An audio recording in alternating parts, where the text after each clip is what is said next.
Welcome. It's Thursday, November the 16th, 2023. This is my co-host Nimbus right here. And this is Blake Walley over there. Hello. So if you're not following Blake. Hello, Nimbus. Yes. It's my old Uncle buddy. Blake. Yes. Yeah. You took care of him for quite some time. Well, yeah.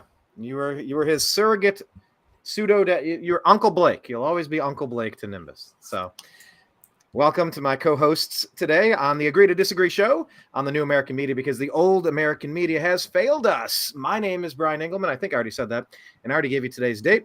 But I will tell you some of the stories we were going to talk about today. We're going to talk about the FCC digital discrimination bill. Has that killed our internet? We're going to ask about Nikki Haley's idea to eliminate online anonymity. Does that make sense? Also, the ghost bus evidence. Sounds like something out of a Scooby-Doo episode. Will that prove a deep state setup on J6? ? Also, stories with inconvenient narratives. Should they be downplayed? Also, do we need more government surveillance of online hate speech? Wait a minute. Was that the same one? Maybe that one got doubled up. I think that was the Haley one got doubled up. Also, we're going to give you some updates on a couple of stories that we brought to you last show. There has been some information that has come out on the Las Vegas killings, the mob of 15 that killed that one human being, and the hockey killer, Matt Pengrave. Say his name, Matt Pengrave. Matt Pengrave. Make him famous. Matt Pengrave. Ask yourself, why is his name being hidden? Yes, that kind of goes into the previous topic that I mentioned about stories with inconvenient narratives needing to be downplayed. We also have an update on Hunter Biden and the cocaine. What about the inconvenient headlines, Brian? Because I don't remember putting most of these in the stack. I think Brian is trying to avoid some of the other headlines I was putting in today's show. But that's fine. No, I've repeatedly told Blake. Afraid of talking about the yes. Go ahead, finish your point. Israel and the hospital bombing and some other things going on with, yes, the Zionist propaganda perhaps being exposed, maybe, but yes, something we should cover. And some interesting debates between characters and some interesting disputes going on behind the scenes with Shapiro and Candace Owens, and the big debate with Laura Loomer and Dave Smith, comedian last night. That was also very good. And yes, Glenn Greenwald and other people are calling out. The thumbnail for today's episode was, yes, the supposed cache of weapons that were found in this hospital that was just bombed in Gaza. So yes, maybe it was, maybe it's not, maybe it's staged, maybe it's real, but it is a very interesting story. All right. As I've mentioned to Blake, I do not want to do a show on Israel every single fucking episode. I find it to be highly redundant. Oh my God, there's turmoil in the Middle East. There's turmoil in the Middle East. Wow, there's breaking news. Guess what? I got the scoop on a hospital. No, you don't. Guess what? A baby was killed. No, my baby was killed. Everybody's getting killed. It sucks. And it's the most redundant, repetitive story. Nobody has the actual information. I find it to be tedious as shit, but we will cover it, because after we get through those stories, we're going to talk about Hamas militants. Are they hiding in hospitals, and do they deserve the bombings? Is the Pro-Palestine protest at DNC HQ worse than the J6 event? We're going to talk about Gaza requiring a ceasefire until somebody investigates something. Should Shapiro step down from his company because he's feuding with Candace Owens? And Laura Loomer, did she destroy Dave Smith in Israel-Palestine's debate? All these topics and more will be covered. I swear to you, they will be covered. We'll have our 3 minutes hate. What is it from Orwell? 5 minutes hate? It's the 5 minutes hate, right? I don't know that one. I don't get that reference. You've never read 1984? Well, I've seen the movie. I've read it. Yeah, a long time ago, but I don't remember all of it. 2 minutes? Okay. The political purpose of the 2 minutes hate is to allow the citizens of Oceania to vent their existential anguish and personal hatred. Oh, this is actually good. The next sentence here. Here we go. Well, geez, Wikipedia. Don't do that to me. It gives me a big thing. Okay. 2 minutes hate, the daily public period during which members of the outer and inner party of Oceania must watch a film depicting, guess who? Emmanuel Goldstein, the principal enemy of the state, and his followers, the Brotherhood, and loudly voice their hatred for the enemy and then their love for Big Brother. Yes, Goldstein. It's 2 minutes to hate the Jew. Some stories just kind of repeat themselves, don't they? So, yes, we will always give Blake a chance to bash Zionism. Talk about the major stories going on. That was the major stories. We're talking. All your headlines are like 3 days ago stories because you don't want to talk about Zionism. I told you it's the most redundant story, and nobody has accurate information. So what are we even bitching about? Like, it bugs the shit out of me. I know. It really does. I would bug me too to try to mindlessly defend Israel for everything that they do. Like, it's cult behavior. It's crazy. But I do get a kick out of watching you do the mental gymnastics. So good. Let's get into today's first topic.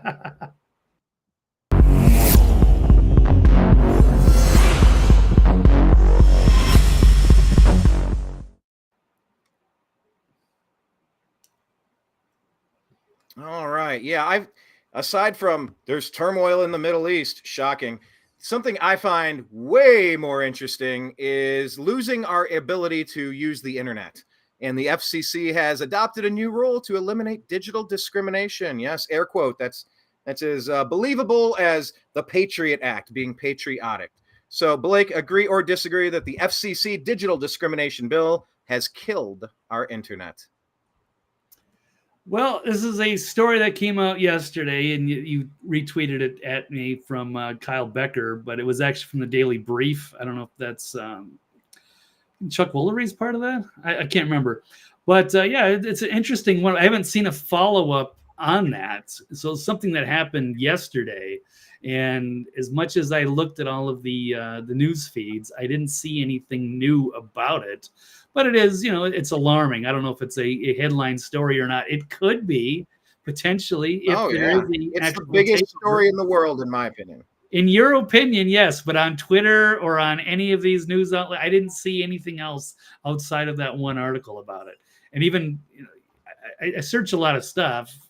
Activist Post, freedom of, there's a lot of different places. I just could not find anything. So I'm not seeing anybody raise the alarm on it yet. So maybe it's nothing. It could be. Well, let's just go through it and alert you to what's happened, because they first came for the platforms. Remember that. It was, who was the first major person that got censored, Blake? Was it Milo? Because Milo was kicked off of Twitter before even Alex was. Was Milo the first canary in the coal mine? The first major prominent political pundit character to be removed from social media? To your recollection, was there anyone bigger before Milo? We'll just say he was one of them. I don't know. I don't know if he was the first, but probably one of the more prominent in the beginning that got shut down. Well, Facebook and various other places, yes. This has had different names. There's CISA, CISA. There's also net neutrality was the big buzzword last time, and that almost went through. But first they came for the platforms. And during the 2020 election, anybody that didn't really lap up what Fauci was saying about the bioweapon unleashed from China, anybody that didn't buy in completely to the most secure election in American history, these people were banned. They were eliminated from having a voice online. When you saw sites like Truth Social pop up, when you saw Rumble, so Truth Social popped up to rival Twitter, I don't know, maybe Facebook. Rumble popped up to rival YouTube. Truth Social jumped up there to rival X, Twitter. And this is before Elon Musk bought the platform. Everybody was going after the people and just banning the people. But when new platforms came up, what was that other one? The other Gab, there was Parler. Parler was the one. Parler started getting some traction and they slapped it down. So first they came for the platforms. Now they're coming for their internet service providers. So let me just buzz through some of the general information here to put this on your radar, because this needs to be, we need to understand what just happened here. The Federal Communications Commission implemented new rules banning internet providers from discrimination. So by the way, just pause there. Anytime you hear the buzzwords equity, diversity, inclusion, discrimination. These are all code words for trying to scam some shit through. It sounds good and it feels good. Oh, it's patriotic. It's a Patriot Act. Okay. So banning internet providers from discrimination in how they provide service to communities based on income level, race, and other protected classes. So some classes are protected, but if you have the wrong opinion, I am certain you will not be protected here. So they've enacted new rules intended to eliminate discrimination in access. It's a move that regulators are calling the first major U.S. digital civil rights policy. Another nice buzzword there. The rules package, which the commission ratified on Wednesday, would empower the agency to review and investigate instances of discrimination by broadband providers to different communities based on income, race, ethnicity, and other protected classes. So the order also provides a framework for the FCC now to crack down on a range of digital inequities, including the disparities in the investment of services for different neighborhoods, as well as the digital divide, a term that experts use to describe a complete lack of internet access many communities experience due to regional or socioeconomic inequality. FCC Chairwoman Jessica Rosenworcel, wow, never met a Rosenworcel before. She says that Congress required the agency to adopt rules addressing digital discrimination through bipartisan infrastructure legislation passed at the start of the Biden administration. So basically, we should also remember that most things that are passed by the Biden administration should be viewed very skeptically. The digital divide puts us at an economic disadvantage as a country and disproportionately affects communities of color, lower income areas, and rural areas. So this is all buzzwords. And essentially, I could keep going. I think you kind of get the gist. There is now, they say there's no clear standard for tracking inequities. So the internet has just changed. So the rules allow the agency to examine whether an ISP, an internet service provider, knowingly discriminated against the community on how it built, upgraded, and maintained internet access. So anytime these things start happening, when you start taking from what exists and giving to others, you're going to also create the ability to divest and lower the quality of internet to other people. And I wonder which groups of people are going to get lowered.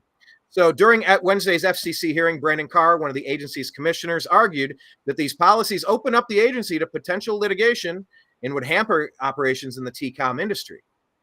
It's not about discrimination, it's about control, said Carr, who said that the telecommunications industry had entered a Faustian bargain by supporting the bipartisan law and had previously called the framework a power grab. So this is a quick action to bring back the important oversight powers that the agency needs to do its job. It says ignoring disparate impact would have denied Congress's directive to this agency. It's simply not plausible that we could prevent and eliminate digital discrimination by solely addressing intentional discrimination. So the FCC is now poised to re-implement landmark net neutrality rules that were rescinded under the Trump administration. Obama put it through, Trump took it away, Biden, Obama put it right back in. This is the biggest flashing red light I could give all of you out there. Every episode that we do could be our last. President Joe Biden has said that the investments in the bipartisan infrastructure are meant to connect every U.S. household to quality internet, blah, blah, blah. Whatever the FCC does in terms of discipline or punishment, I hope that the benefit goes to the community being discriminated against in the form of more equitable deployments, said Christopher Ali, a professor in TCOM at PSU. That's going to be a difficult order, but we need to make sure the communities are reaping all the benefits of these decisions. That doesn't make sense. The companies have been punished. It's unclear at the moment how many complaints would be needed for the FCC to elevate it to an investigatory issue. So maybe then that's where the community groups, there we go, community groups and local organizations will become absolutely vital in doing what, I don't know, the Southern Poverty Law Center, APAC, there's a million groups that do nothing but try to do what Peloton did to comedian Theo Von.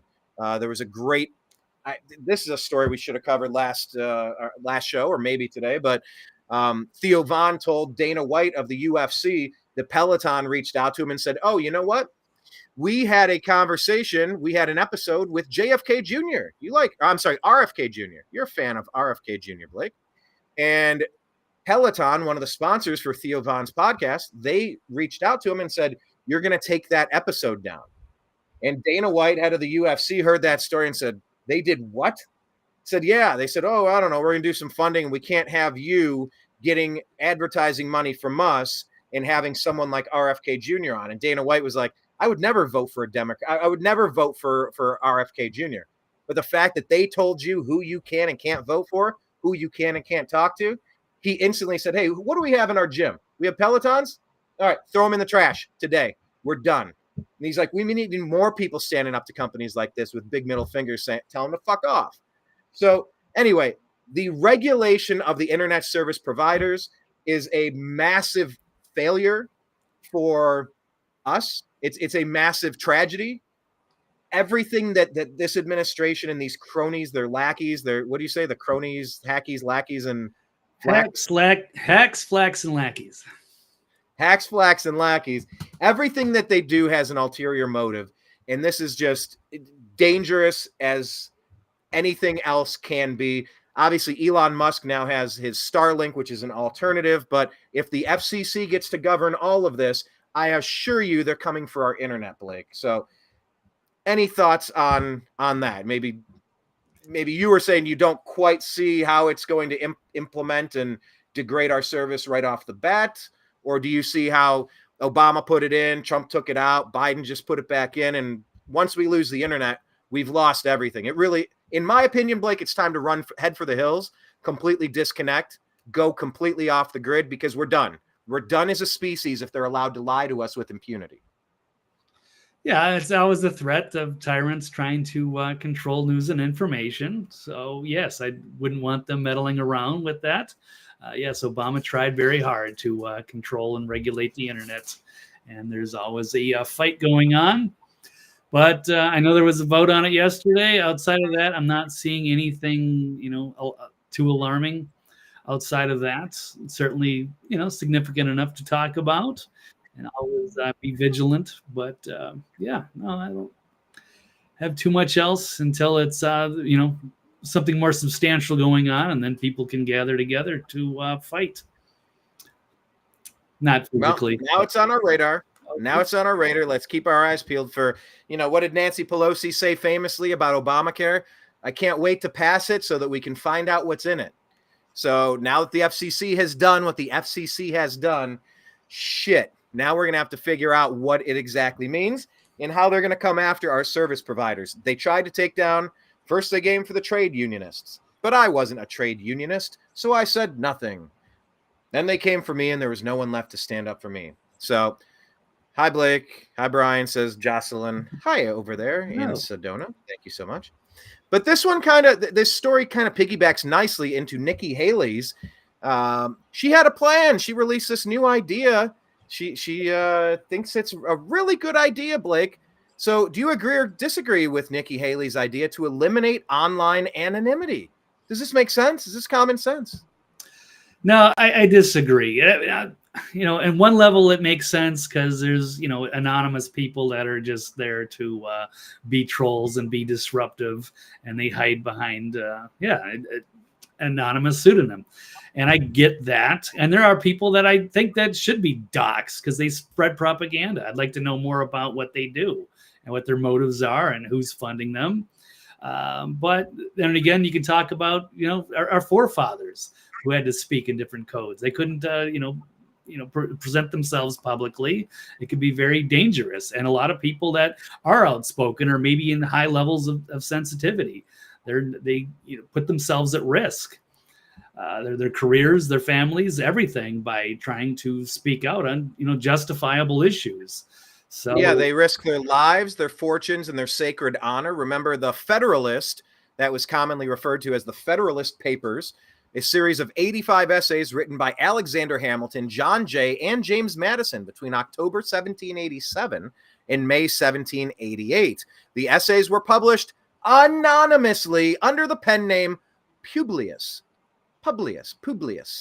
in various New York State newspapers of the time. Yes, they pledged their lives, their fortunes, and their sacred honor, and they were fearing retribution from the tyrants of the day. Nothing has changed. And the Supreme Court has repeatedly ruled that anonymous speech is speech. Anonymous speech is protected First Amendment speech. But Nikki Haley, she thinks she's the smartest person in the room, right? She says, if we don't know who people are, now I'm paraphrasing, but if we can't identify everybody, how are we going to stop? Checks notes. What was it? North Korea, Russia. There were 2 other countries she named. I don't know if you have an article that buzzes through her exact quote and what she said, Blake. Maybe. I've got an article. I don't know if it's got everything, but we can certainly talk about it. It's actually not even that long. And yeah, she got blasted pretty good yesterday online for saying this. So the backlash was swift and glorious. Nikki Haley says she will eliminate anonymity online to fight anti-Semitism. A Republican candidate, a neocon Nikki, who actually, it was fun because that's not even her real name. She changed her own name from Nimarata Randawa, insisted, even though she says every person on social media should be verified by their name. Here it is. When I get into office, the first thing we have to do, social media accounts. First thing, social media accounts. So when Biden signed like 50 executive orders, but if it's her day and she gets in, one of the first things she's going to do is this. Social media companies, they have to show America their algorithms. Let us see why they're pushing what they're pushing. The second thing is every person on social media should be verified by their name. That's, first of all, it's a national security threat. When you do that, all of a sudden people have to stand by what they say, and it gets rid of the Russian bots, the Iranian bots, and the Chinese bots. And then you're going to get some civility when people know their name is next to what they say. Accountability. And they know their pastor and their family member is going to see it. It's going to help our kids, and it's going to help our country. It sounds good in theory, but it's a two-edged sword. And yeah, that has a problem with it. These people could be persecuted for their online activism, which might be in good faith, but they can't speak out. Like some of these people that were in other countries are not going to be able to. By the way, right here, yeah, the lady who says we need to go by her real name, her name is Nimarata Nikki Randhawa Haley, and she's going by a fake name of Nikki Haley. She's not using her real name. She's using roughly 1/2 of her name, maybe 40% of her name. She got rid of Nimarata and Randhawa. So how did Nikki Haley and Vivek Ramaswamy, how did 2 Indians end up right at the top of the GOP? It's just, I find it interesting.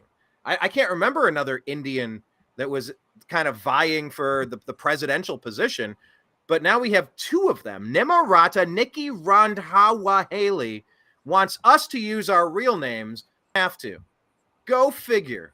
Yeah, I'm glad you pointed that out, Blake. I just wanted to show people what her real name is, because she's not even abiding by her own policy proposals. I find that the typical Washington reaction. Rules for Xi, but not for thee. Yeah, we'll clean up the city when our real boss in China comes by. But yeah, the rest of the year, you have to step over human filth, and then you do a hopscotch diagonal to avoid the hypodermic needles. But yeah, we'll clean up when Chinese leaders come in, and we really should show pictures of how they turned San Francisco into a Chinese outpost with nonstop flags as far as the eye could see. It made me want to vomit. But anyway, I digress. Yeah, I mean, we could celebrate the American diversity by having some of these other cultures or to represent. Yeah, and of course, I am a big fan of Vivek Ramaswamy. Not so much a fan of neocon Nikki, who takes her marching orders from the deep state, pretty much. She is a controlled asset. So she's dangerous. But let's see. We'll get into some of this. For a partial transcript from her, she was always saying target anti-Semitism again by getting rid of. And, you know, we need to condemn the people that are just anonymously sending out awful. But that's, you know, that can be done pretty easily. but without actually having to dox them. But anyway, but here we go. It is cowardly. So there's parts I agree with, but no. And yes, because it can be used as pretty easily. And you don't want to give a government that much power, because that's the kind of thing that they do. And here's the list of countries. Yes, Russia, China, Iran, North Korea. You're not allowed to present those sorts of views there. You could be thrown in jail. But she says, yes, when I get into office, and we have to do social media accounts. It would be interesting to see some of the algorithms, the way that they are controlling information. People are obviously skeptical of TikTok, which has seemingly different algorithms for whether people or for the Americans, whether they're kind of dumbing us down or whatnot, showing us different things. And of course, but also Blake, perhaps the biggest problem with that is that they have the heat button. They can push up a story like George Floyd that can help Americans turn on themselves to burn their own cities down. They can make any story seem way bigger than it actually is at any moment. Yes, they can hijack our data. Yes, they can dumb our people down, but they also have the ability to manipulate the news media to make things seem more outrageous, urgent, and outrageous than they really are. And that, I think, is probably one of the most terrifying aspects to China having access to the kids of this country. The idiots of their own cities burning their own cities down because of what happened up in Minnesota. By the way, I don't know if you saw that update, but Chauvin has now officially posted an appeal based on the new evidence from the autopsy, saying, he needs to be released immediately because he did not contribute to that guy's death. So keep your eyes peeled on that story. Yeah, that came out over a week ago. Yeah, he's going to be continuing to fight that, and the truth does need to come out. And yeah, we've burned half the country down over that. And it turned out to be a BS story. It's incredible. But yeah, it is the power of the social media. And yes, Facebook, who knows how they even do the algorithms there. I'm not sure how my news feed is even curated there. At least on Twitter, I can follow it chronologically if I want to on lists. But there are different options. And that was changed too, because I know, Brian, you don't use a list. You just go to homepage and just find whatever's there. But if people are shadow banned, you're not going to see them. And then they'll yeah, that might be true. Jocelyn said global censorship incoming. Dreamer says Nikki said the quiet part out loud with her totalitarian leanings. That's an interesting phrase. Her totalitarian leanings, yes, as people like to say in these types of situations. Oh yeah, she said the quiet part out loud. That's for damn sure. And people have responded, by the way. People have responded to her. Do you have some of the reactions as well, Blake? Well, I don't want to repeat the top comment in there. I was just about to go look, Brian, but yes, she did get thrashed on Twitter. I did see that quite a bit. But yes, she's not too well liked outside of her own little neocon bubble, her little deep state circle that she's embroiled herself in and enriched herself in, as she was called out by Vivek at the last debate.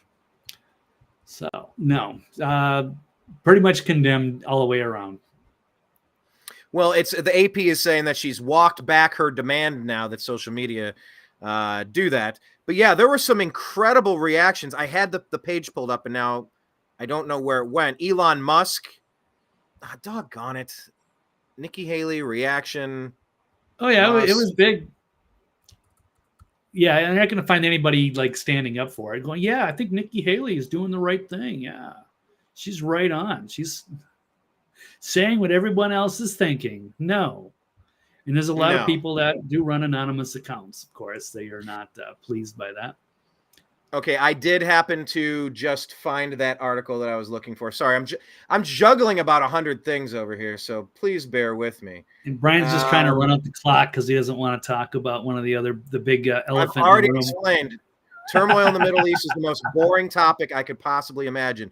I can't even figure out where this page is, so I can't full screen it and whatever. But if you look around, top left picture, that's not in San Francisco.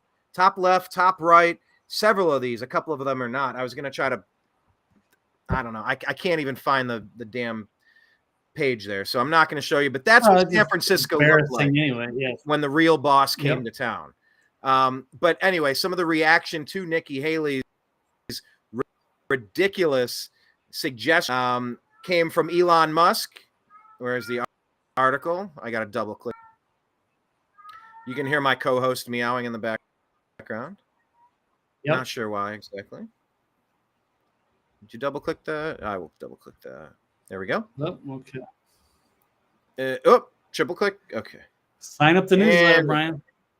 There you go. Oh yeah. I'll get. Oh, you should have just looked up Twitchy. I can go find. Is it Twitchy? I'm sure there's something in there. I'll dig around while you cover that.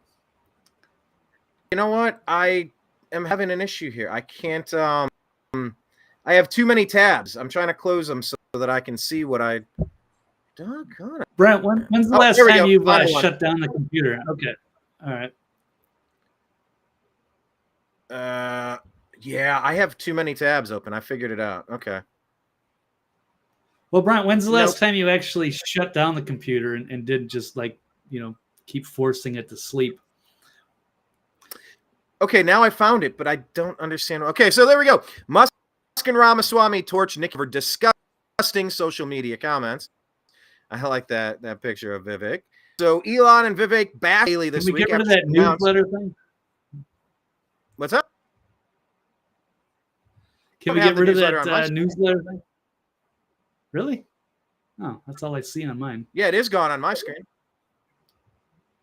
Yeah, my computer is going quite slowly here. But I know you're seeing something that is. I got ads too. How do I get? You try to show ad. Yeah, I just want to get rid of it. I don't know how. It's. Here we go. Yeah, I was at a Twitchy. They reported Tuesday evening presidential.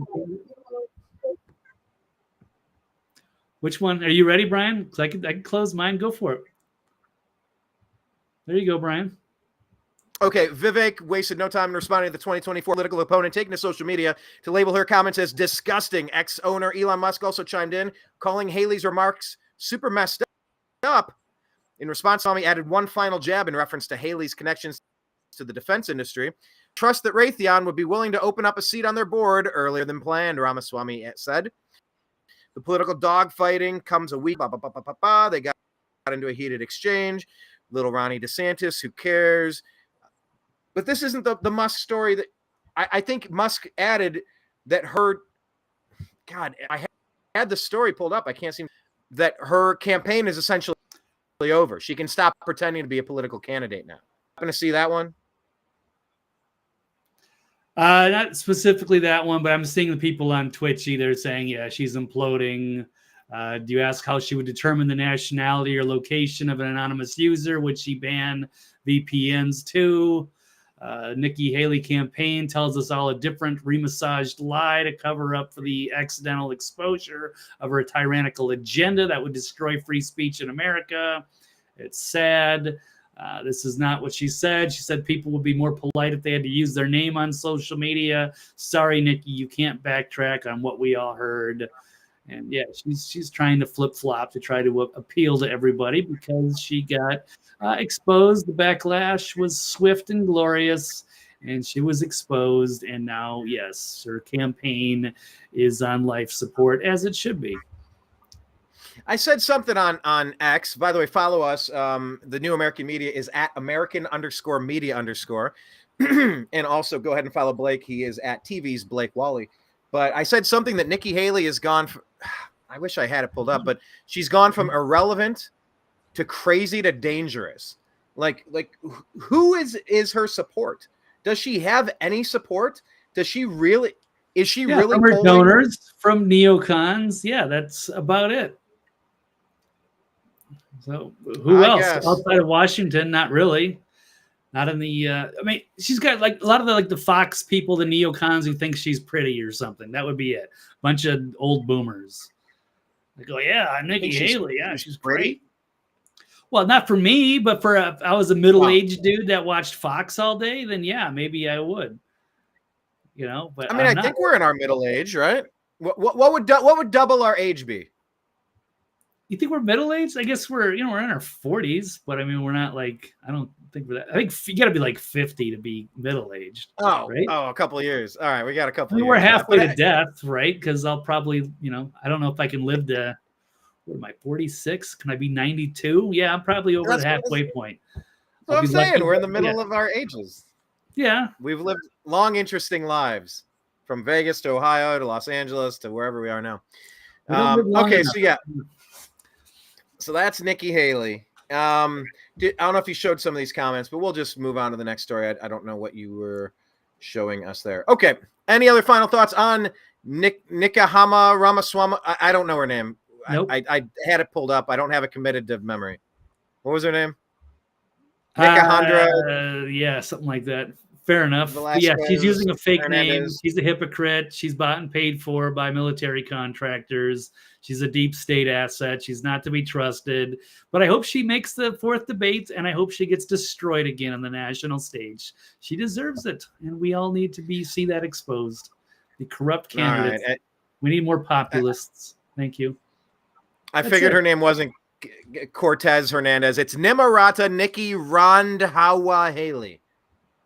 I've never heard of a Nimarata or a Randhawa, but there you go. She's the one that wants us to use our real names, but she's out there going by Eminem, essentially. So anyway, I digress. She's using a pseudonym. Good for her, but not for us. Anyway, let's move on to the next topic.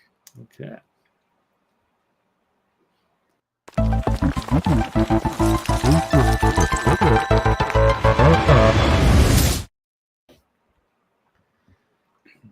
All right, Blake, agree or disagree that the ghost bus evidence will prove a deep state setup on J6? There was a big accusation that came out recently, and it was very heated.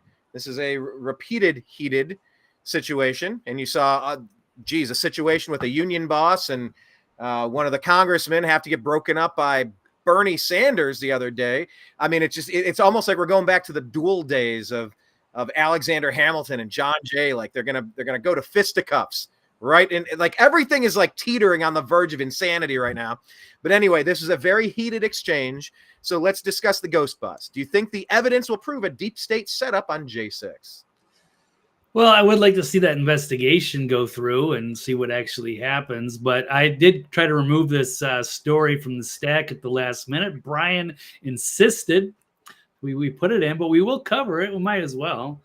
Well, do you want to know why I insisted? The reason I insisted because you didn't want to talk about the Israel hospital bombing. Oh, for the love of God, you hate the Jews. We get it. Oh my God! What the hell? Look at that! Look how Brian twisted. This was a big story. And it seemed very interesting that they might be dead to rights. And then it comes out that on further investigation, you have this article here. We need to call out the stories that are floating around out there that may or may not be accurate so that we can be sharp in how we're sharing our stories and so that we have the latest up-to-date versions. So I know we wanted to take it out because it's like, oh, well, maybe there's not a smoking gun, but it's important. And I put it in because I got excited. You got excited. It looked like he had damning evidence, but does he? If he doesn't, we need to cover that too. Otherwise, we're going to look stupid, and other people on the side of facts and reality, they're going to be sharing things that may not be accurate, and we should tell them about that. That's why I'm doing it, not to run out the clock on your favorite topic. You'll have plenty of time for your 2 minutes 8. I promise. You get it every show. Maybe 2 minutes at the end. I give you the floor for that last topic every show. I don't interrupt you. I let you go. I let you lay it all out there. Clearly, that might be the biggest story, but we'll save the best for last. All right, Brian. Fair enough. You know what I am excited about is that big flower bud on the top right of the screen there, getting that dink flower delivered to my door, and that silver eagle looks pretty cool. So yes, now that I've canceled my subscription for the Gateway Pundit, I'm now getting all the ads back. But yeah, that one. Well, hey, that's better than two things that look like testicles. like if the skin was removed. Every other ad that you see on these sites, it's something gross and porous and flappy and flabby, and it's just the most disgusting stuff. I can look at an egg. An egg doesn't bother me, but these other ones, like an engorged foot with an exploded bunion or something, they're the worst. These ads are so terrible. Yeah, that was kind of a big reason why I subscribed to it. And I do like the Gateway Pundit. But yes, it was almost because we're covering these articles frequently. And I don't want to see these disgusting ads shoved in between every sentence like they do. Yes. It's gets old. But yes, it could be a lot worse. There's been much worse.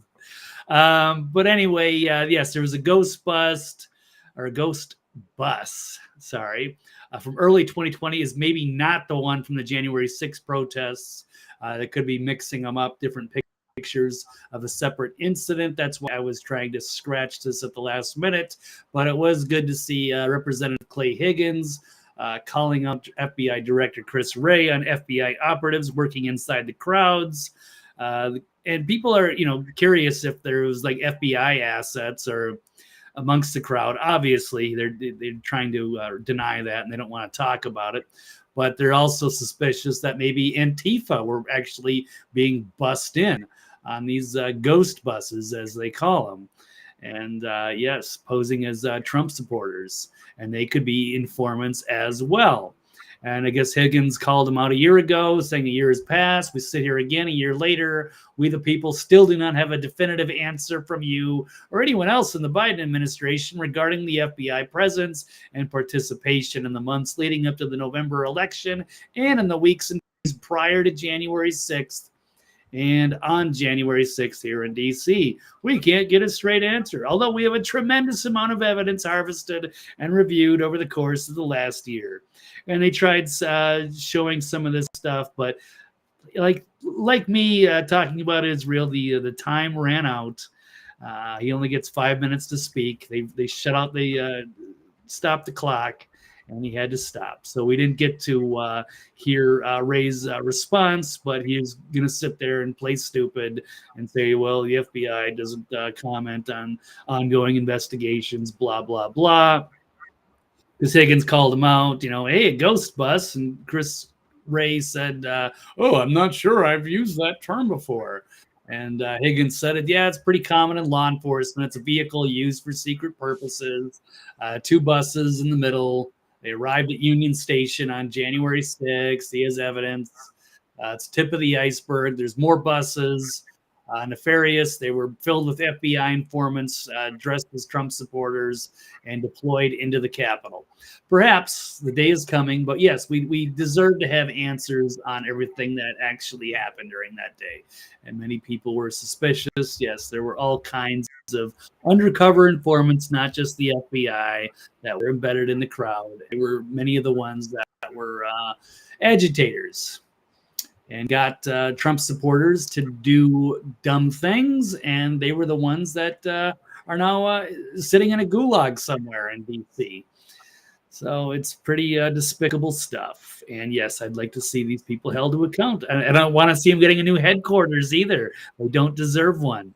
I want answers from these people. We're trusting them to do the right thing and to be above the law and to, yes, administer justice blindly, go where they need to. But instead, it seems like they protect the deep state and go after their political ally or their enemies. Do you remember who it was that said you don't deserve a new facility until you clean up your house? You deserve to sit in your rat-infested, your current rat-infested hellhole or something? No, sounds like something Matt Gaetz would say or something. Yeah, yeah, maybe it was. I forget who to attribute it to, but yeah, I mean, the alphabet agencies of this country have officially weaponized on we the people. That I don't know how long the United States has been overthrown. But this is, it's beyond absurd to turn all of their efforts inward to attack Americans. And by the way, Speaker Johnson, why has Speaker Johnson still not released the tapes? He's had time. What's he had, a week, 2 weeks, 3 weeks? He's been in for a minute now, right? Yeah. The tapes still have not come out. Or at least to give them to another agency, or maybe, yeah, give them to the Epic Times or something like that. That would be good. Oh, I did hear that they was giving them to the Blaze, but I haven't seen any Well, reports yet. What's Glenn Beck doing? Isn't he have a big staff? He's got billions of dollars, and he can't release something. Give us a little teaser somewhere. Oh, by the way, another update on a story that was misreported. It was previously reported that, if you're to believe the main source of the Nashville Nutjob Manifesto, Steven Crowder, like, he's in the middle of a bunch of legal stuff, and 7 people from the Nashville Police Department are on administrative leave, or they've been put in different areas, trying to figure out who dared to release the information to figure out why this nut job did what she did.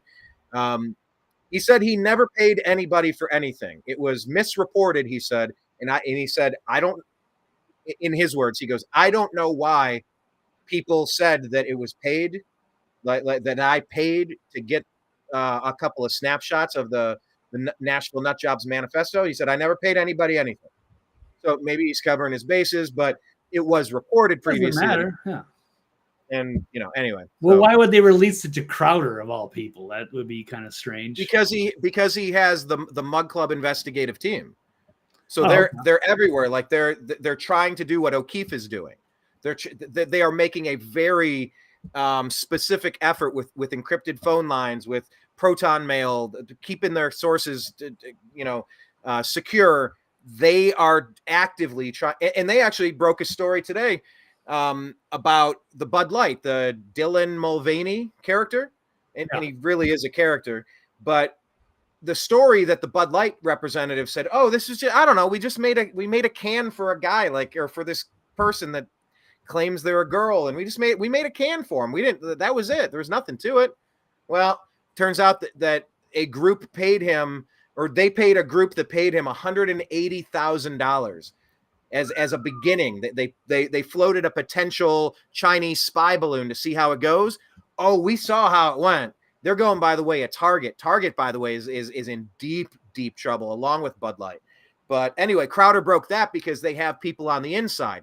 They are really aggressively getting people on the inside to report back and expose some of these stories. So they're doing some good investigative journalism work, despite the fact that you're not a fan of him personally.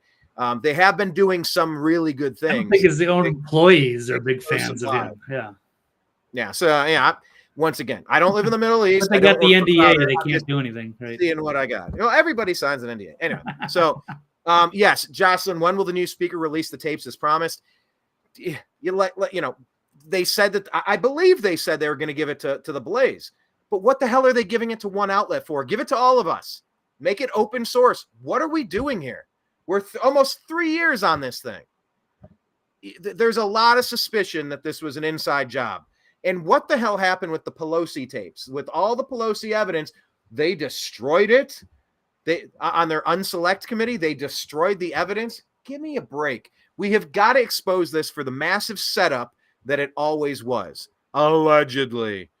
So, I don't know. I'm not going to hold my breath on that. But, all right, so the Ghost Bus story might not be as a bombshell as we thought it might have been, Blake. But it could be, but maybe it's not. But we're leaning toward maybe it's not at this particular moment. Well, it might be from a different incident, and they're probably busing people in during the George Floyd riots in Minneapolis. It was like, well, where did these people come from? They're not even from Minneapolis, and they just all of a sudden appeared. It was like it was all set up. It's just like all those pedos that were attacking Kyle Rittenhouse had to flee from him to defend his life from these pedos. Where did these guys come from? At least one of them was, right? Yeah. No, 2 of them. At least 2 of them were. At least 2 of them. Yeah, they were all bad news. Yeah. And bad news. Absolutely. Okay. After him. Yeah. Okay. Anything else to add on this? And we'll jump to the next topic, Blake. No, I'm good. I just want to see the investigation conclude, and I want to see Ray really interrogate. He needs to really stand up and explain. We deserve to know what the involvement was with these big agencies. And they can't be putting these innocent January 6th protesters, and they're still like wrangling all these other people down for this event. But clearly they don't want people to actually know what happened that day, because they themselves have some explaining to do, that they were helping orchestrate this. And yes, a lot of those people at the top of the government, Pelosi, Ray, and Homeland Security, were possibly involved in a bigger setup here. And so they are trying to run out the clock and hide the evidence so they don't have to be held accountable for their actions. Lucy, you got some explaining to do. Yep. You got some splaining to do. Yes. All right. Moving on.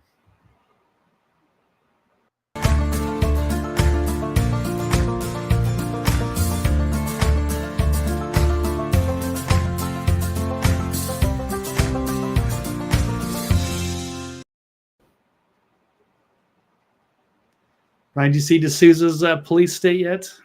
Nope. No, I have not. Have you? No, I have not either. I think we're living in it. I mean, oh, we are. We've been there. You know, what was that guy in Utah? They waited till 4 a.m. to blow his doors down and just execute that guy because he posted some ramblings of a 400-pound boomer. You could arrest that guy going to get the mail. You could arrest that guy going to Walmart. You didn't have to go execute him. You know, I saw a story that we shared in the Facebook group for the Agree to Disagree show. Join it if you can find it. Facebook doesn't let you see it. But yeah, there was a story of a guy that was in jail for some petty theft or something. A father, he was getting ready to get out. Turns out that he had been bound and raped for 2 or 3 days and killed. And it's like, you know, there's punishment and then there's over-the-top abuse. And the stuff that's going on in the prisons, the stuff that's going on in our judicial system, it's all so out of bounds with reality, with common sense, with decency, with the parameters of cruel and unusual punishment, with the police state going way past our right against illegal search and seizure without some sort of actual reason to do what you're doing. They're just going into Utah and blowing people away in their house. Oh, he was dangerous. You could have arrested him then. Oh, well, that guy, he was in jail because he robbed something. Okay. Did he deserve to be bound and raped for days until he was dead? Who the fuck is watching these people? Where are the guards? Who's running these prisons? Why are people on solitary confinement? Why have they been in jail without trial for simply peacefully walking around the Capitol when you have this going on at the Capitol, well, at the DNC headquarters? Jane says, I said that wrong. Innocent people are going to jail, and then the abuse is staggering. D'Souza shows us point blank in police state. Yeah, I intend to watch it, and one of these days I intend to start bringing guests back on the show and doing what I used to do. I mean, remember we interviewed D'Souza at the RNC in Cleveland, and what movie did he have? Hillary's America, was it called? He's had several, so it's hard to say. He's done. Yeah, there's like one. There's something about Hillary and Hillary's America, but yeah, I intend to watch the movie. But I feel like we're living it every day, covering the news. But let's cover this topic, Blake. Do you agree or disagree that pro-Palestinian protest at hold on, there's a lot of things going on there. Epstein's guards too. That's different from Epstein-Barr syndrome that you can get from the thing. Allegedly, by the way, for countervailing views, blah, blah, blah. Read the WHO website. Okay, so Blake, agree or disagree that pro-Palestine protest at DNC HQ headquarters was worse than the January 6th event? I guess I'm going to have to disagree there, or maybe, I don't know. You can agree or disagree. We'll just have to show the tapes. That's the one thing that we don't have. And so then we can figure it out. All of us and Americans, we all deserve to know what really happened. So that would be my short answer for that. So yeah, it's definitely a terrifying event at the DNC. I suppose we should. I'm going to pull up a story about that. I do. You said you want to see it though. I do have a video of it if you want me to play it real quick. Yeah, we can do that too. All right. Here's police states. I don't know. Is this the D'Souza movie? I'm not sure. Is there something out of the Epic Times here? They have their own video investigative reports. The Capitol Police have evacuated the DNC headquarters after violence at the pro-Palestinian protest, demanding a ceasefire. And the Capitol Police accuse each other of unruly behavior. So Capitol Police, they're calling for an end of violence by using violence. That's kind of odd.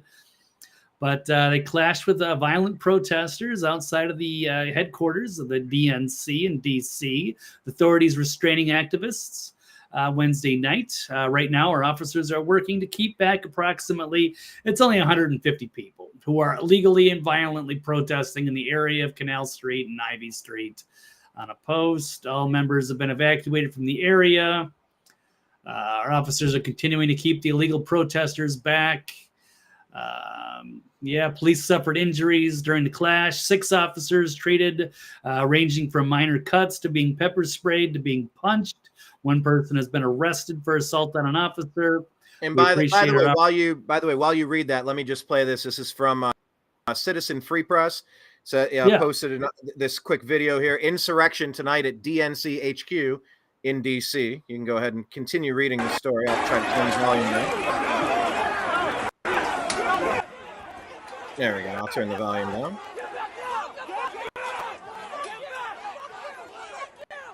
So here's your insurrection at the DNC headquarters.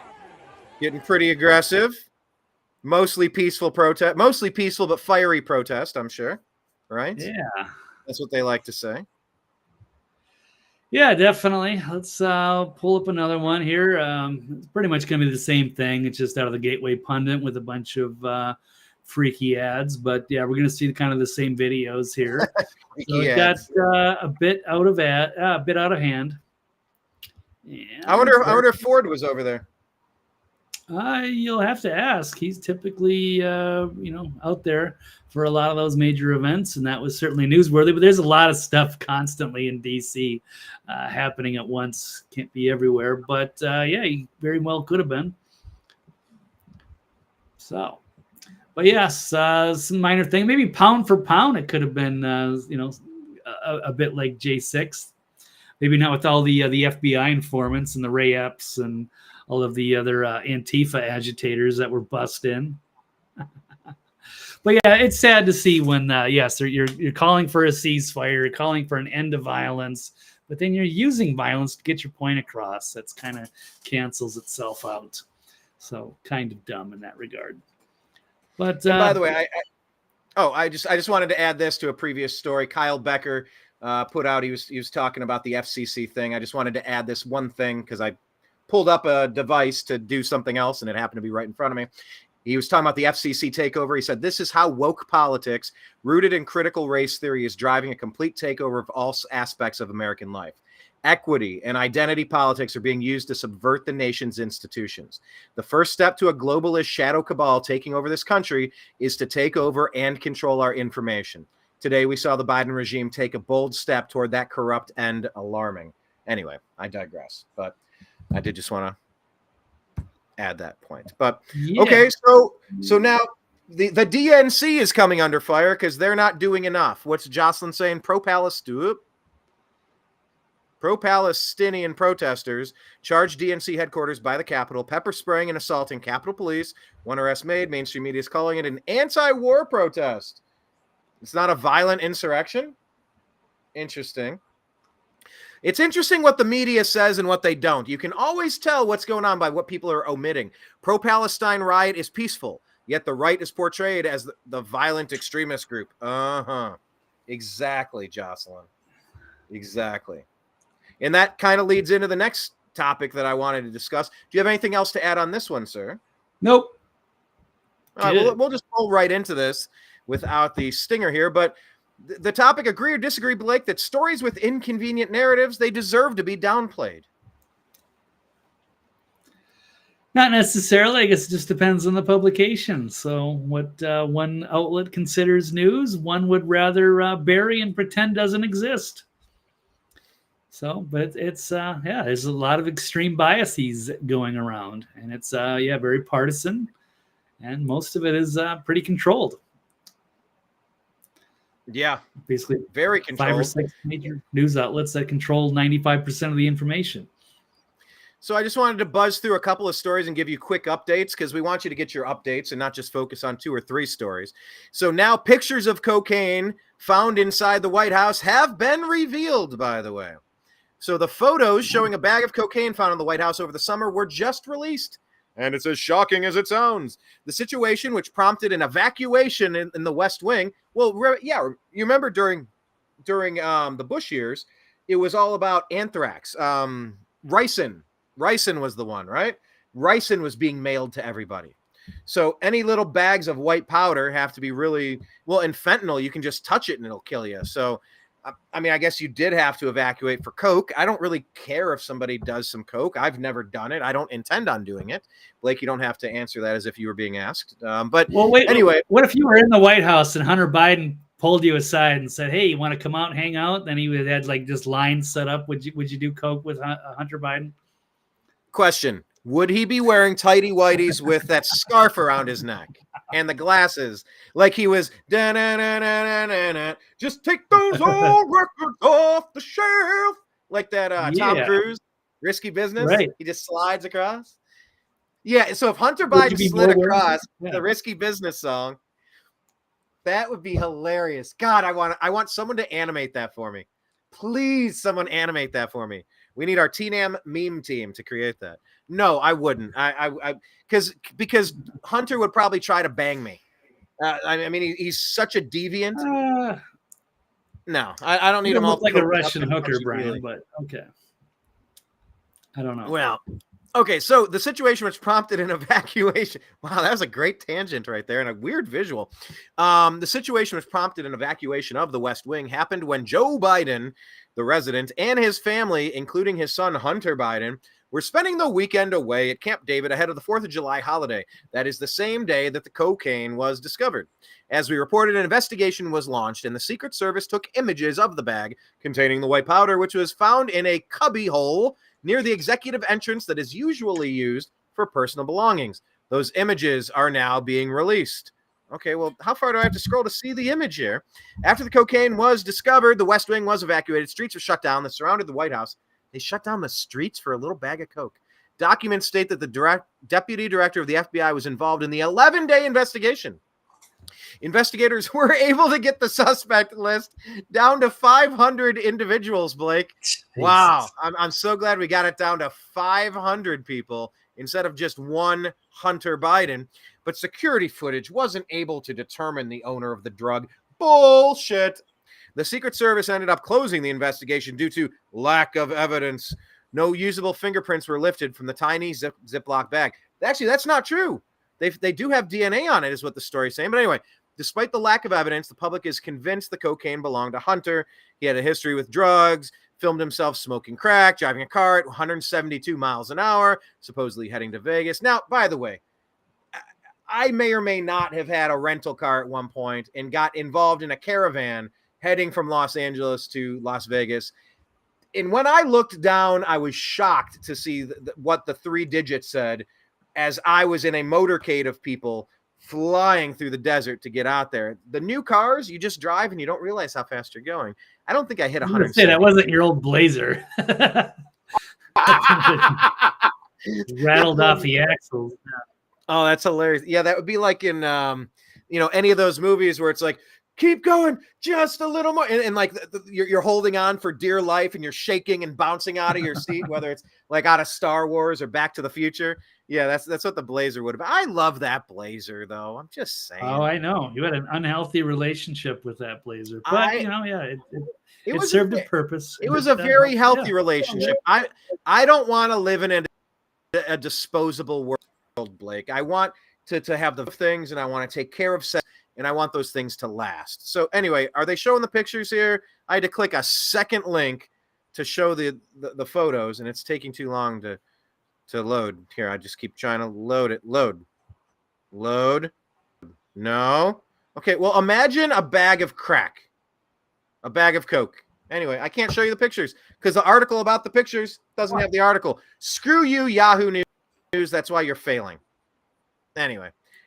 Any quick thoughts on the Hunter, the latest, the Freedom of Information request that has brought this out there to the world to see? I think it's hilarious that he's so audacious that he just, he casually goes into the White House, has got his bag of coke, and he's about to order some hookers and just ready for the festivities to end so he can have his fun. And then the Secret Service is just going to cover it up and pretend like they don't know, even though it's pretty obvious to the rest of us. I'm not saying there needs to be criminal charges, but we all know who did it. And they did show him. Was that at the 4th of July? He was out on the balcony. Yeah, he was out the 4th of July doing coked out of his mind. Yeah. Jill's looking at him. He was like doing bumps like in the background. Yeah. Oh yeah, like near grandkids and little kids. And number one, you never let any kid around Joe Biden ever, who allegedly showers with his daughter in inappropriate ways and raise this deviant. God knows what happened to that household. They can't raise kids right. They can't keep their hands off of kids, and they can't train their dog to stop biting the Secret Service. So yeah, that whole family is an absolute train wreck. Wanted to give you an update on this story as well and get your thoughts, because the story has developed since we did cover it a couple of days ago. Blake, agree or disagree that the 8 arrested high school kids that killed a Vegas student in a mob attack deserve leniency? But that's the update here, and I'll pull up an article. 8 have been arrested. They're looking for 2 more. Any thoughts on this as the story is developing? Well, I think they're all probably going to have to spend the rest of their high school days in juvenile hall, and then or juvie, and then they need to all be psychologically evaluated.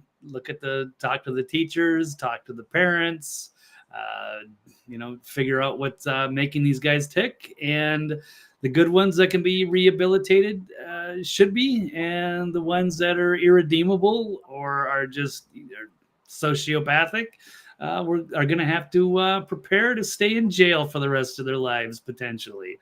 So it's a pretty horrific thing, but I think some of that it's mob mentality. And they got caught up in it, and they're going to have to, hopefully they're all going to feel guilty, but the ones that don't are criminals and will have to just stay locked up, or maybe they can be executed because they're not even worth, feeding and sheltering. But that's kind of what I think. So I just want to, determine on a one-by-one level, individuals, case by case, to determine whether they are fixable or not. All right, 2 quick points. Number 1, remind me to never go to usatoday.com again, because when I click the X takes me to another page. If any place that's going to pretend that an X to close out the crap on my screen, anyone that's going to disguise it as another way to click on a second link, you're dead to me. I don't ever want to be on your site again. Never. Stop designing this shit. I don't forget. I will never go to USA Today again if I can remember it. Anyway, Brian, I tried to close it. Brian, quickly before I forget, and since you're on that page, look at the very, very top, the headline, which I was which I thought was worthy of the headline story. Even USA Today is saying, here's kind of the headline. Once you're done with this old news article, you can talk about the major. This is brand new news, Blake. These people have finally been arrested. It's taken way too long. News, right? And by the way, Dreamer, I missed this comment. The second thing, Dreamer, we were talking about the cocaine at the White House update, and he says he's visualizing the scene where they evacuated the pool because of the Baby Ruth. Anyway, that was kind of hilarious to me. So anyway, 8 teenagers have been arrested on murder charges after they killed a 17-year-old. Jonathan Lewis was pummeled by a mob of his classmates in an alley outside of their school. And 8 suspects charged murder are between 13 and 17, said Las Metro Police. They're okay, and there you go. They're beginning the process to charge them as adults. Good. Lock them up, throw away the key. Blake is much more lenient than I am there. But adding that there's no evidence indicating the attack was a hate crime. Either every crime against somebody of a different race is a hate crime, or none of them are. I can't have this back and forth. If there's no consistency, there is no hate crime. These were 15 black kids. I think it was 15 black kids. 10 of the, whatever the exact number is, pummeling and killing a white kid, that is a hate crime because they're kids of different races. I don't understand this hate crime. If you commit a crime and murder somebody, it's obviously hateful. Anyway, was it from Rancho High School? Okay. Say it again. Well, it's different. If it's like they actually targeted him because of his skin color, that would be a hate crime. How can that ever be determined? That's the case. Yeah. Well, okay, maybe like the Nashville nut job who wanted to kill crackers, I suppose. So a couple of days ago, Rancho High School, the students, including Jonathan, they met in an alley across from the street from the campus to fight over stolen wireless headphones and possibly a stolen marijuana vape pen. Police believe the items were stolen from Jonathan's friend, but once they were all in the alley, it was Jonathan who fought instead. As soon as the first punch was thrown, 10 people swarmed him, pulled him to the ground, and began kicking and punching and stomping him until death. After the fight, a passerby found the teenager in the alley and carried him to the school, where staff performed CPR. First responders rushed him to the University Medical Center of Southern Nevada, where it was determined that he had suffered non-survivable head trauma. They splattered his head into death.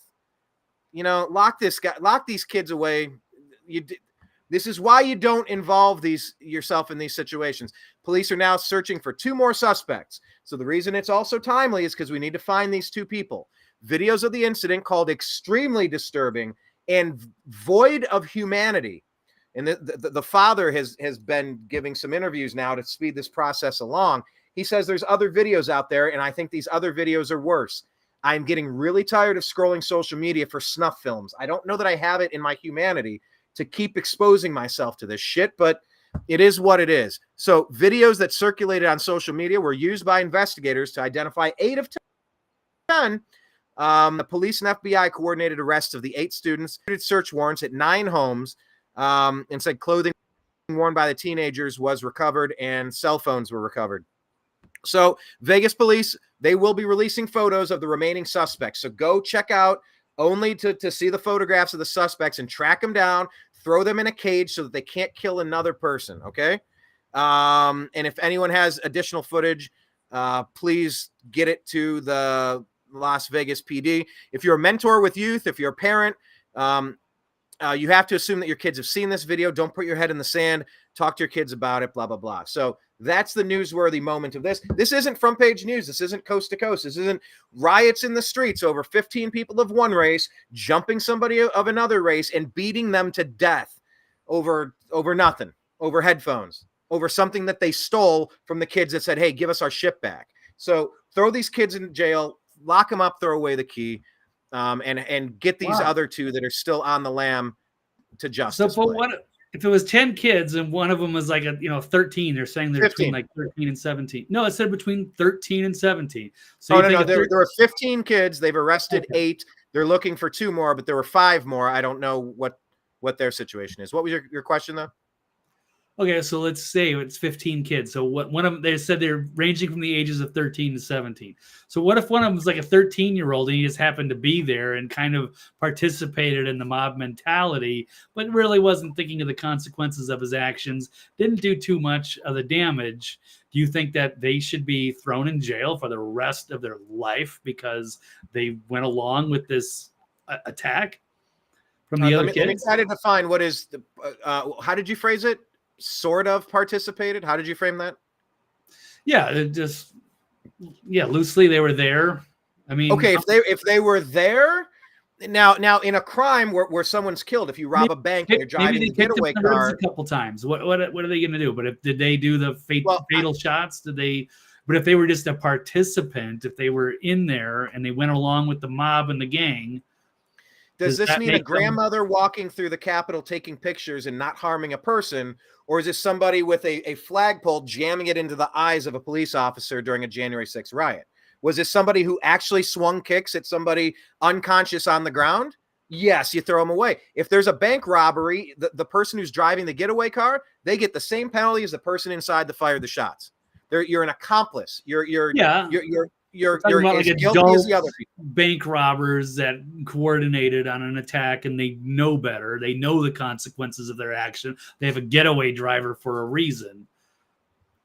Right. Yeah, that is an accomplice. That is somebody who has to go serve just as much time as the people that robbed the bank or whatever.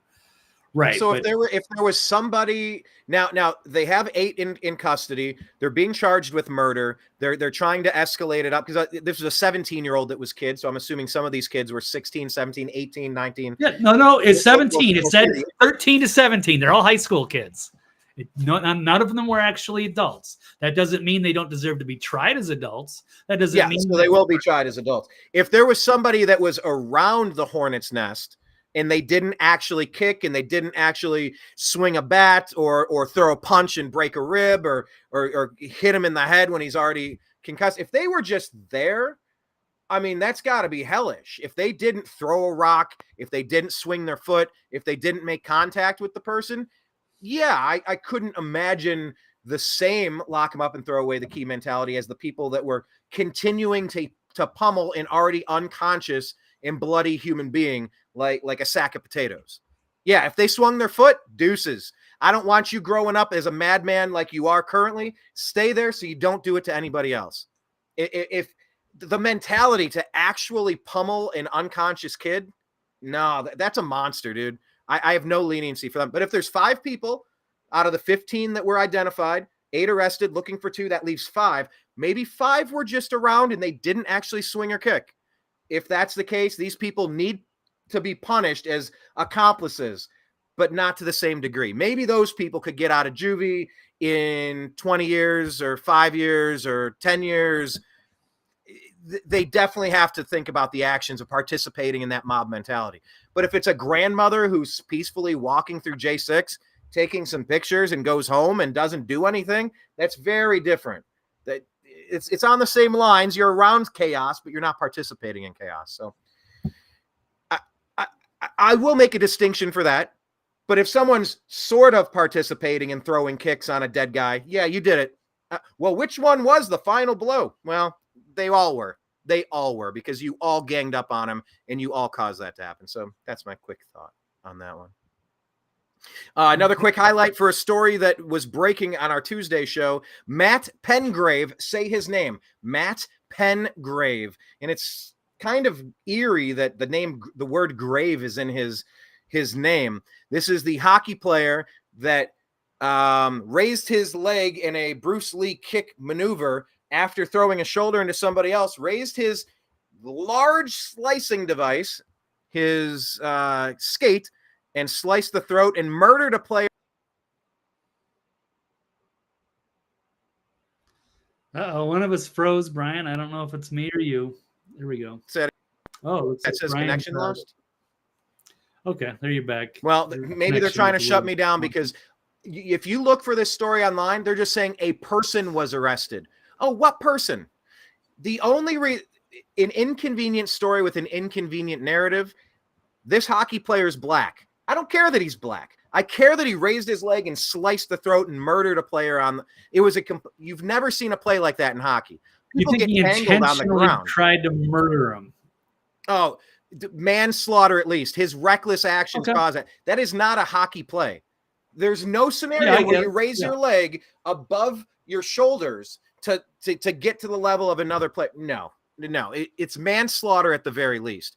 But the media is going out of their way to protect this guy, to defend him, to not mention him by name. His name is Matt Pengrave. Say his name, Matt Pengrave. Why is he receiving special treatment? Maybe because he's one of only a couple of black people that play hockey. I don't know. I'm not outraged about this story because of the color of his skin at all. I didn't even know when I was watching the video what I was looking at. I just saw Bruce Lee kick that severed the guy's throat, damn near took his head clean off his body. But this is something I had no idea happened, and I just wanted to show you the disgusting levels of just cognitive dissonance that's happening. This is from where's this at? This is the moment that hockey player Matt Pengrave is giving a standing ovation by his team's fans after he slashed the throat of murdered Adam Johnson and killed him. As the match began, a photo of Pengrave, who was not present. By the way, they arrested him, but they allowed him out on bail. You have nonviolent January 6 people who are still rotting away in gulags in D.C. Nonviolent. Different from violent. Nonviolent people still from that protest, still in jail. They weren't able to make bail, but they took this murderer and let him bail out for some reason. Anyway, he's not present, but he bailed out apparently. They put his picture on the screen, and it prompted this from these disgusting fans. I just want to play them. There he is. Picture at the top there. Listen to this disgusting applause.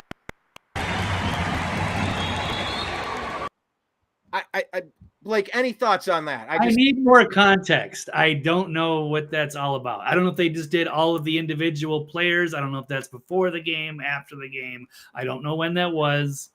So I can't comment on that because I don't think they're cheering the death of this other man or that's, yeah, they killed him. Yeah, good job, Matt. I don't think they would show his name after the fact and that's a standing ovation directly because of that.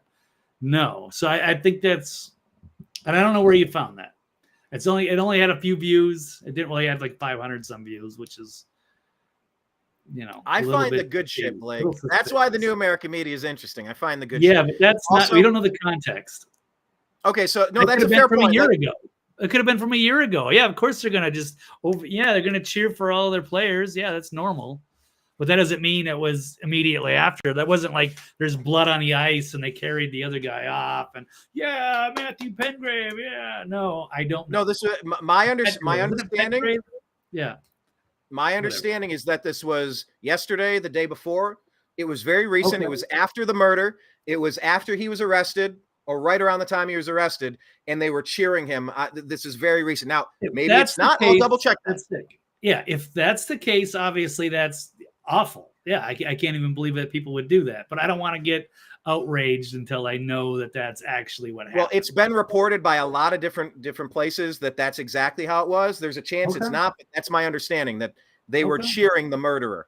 I would never cheer a murderer for my Cleveland Browns or Cavaliers or Ohio State Buckeyes. If there was somebody that, and by the way, one final point, Draymond Green just put another player in a headlock and got suspended for 5 games. Draymond Green has been recklessly kicking, punching, throwing, launching players, hurting players for a long time. That Matt Pengrave, say his name, Matt Pengrave, the hockey killer, that guy has a rap sheet a mile long. He is widely known as one of the dirtiest players in that hockey league. My thought and my commentary is that had the hockey officials properly punished this guy and suspended him indefinitely for being so reckless and so violent, maybe he would have taken pause and not been so reckless moving forward. Draymond Green has a rap sheet a mile long.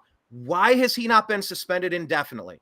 Why is he still being allowed to be out there? We could blow somebody's knee out. You could choke somebody unconscious and they could have a brain aneurysm. This guy is a madman and he's on the same level. Draymond Green, Matt Pengrave. These are 2 players who are reckless and violent, participating in plays that are not basketball plays and not hockey plays. They're just violent plays that could potentially injure other people. So I'm calling on the NBA to indefinitely suspend him. And I'm calling on the NHL and the other sports leagues to start suspending the known violent players because it's bullshit. And it escalates if you let them keep getting away with it. So do you think 7 games is enough, Brian? 7? I think that was the official, right? 7 game suspension? Or is it 5? Okay. They gave him 5. He should be out for a full month minimum. This is not the first time he's done it. He punched LeBron James in the nuts in game 6 of the game 5, whatever, game 5. And then he was suspended for game 6, came back for game 7, punched him in the nuts. He's been kicking players in the nuts, punching them in the nuts his whole career.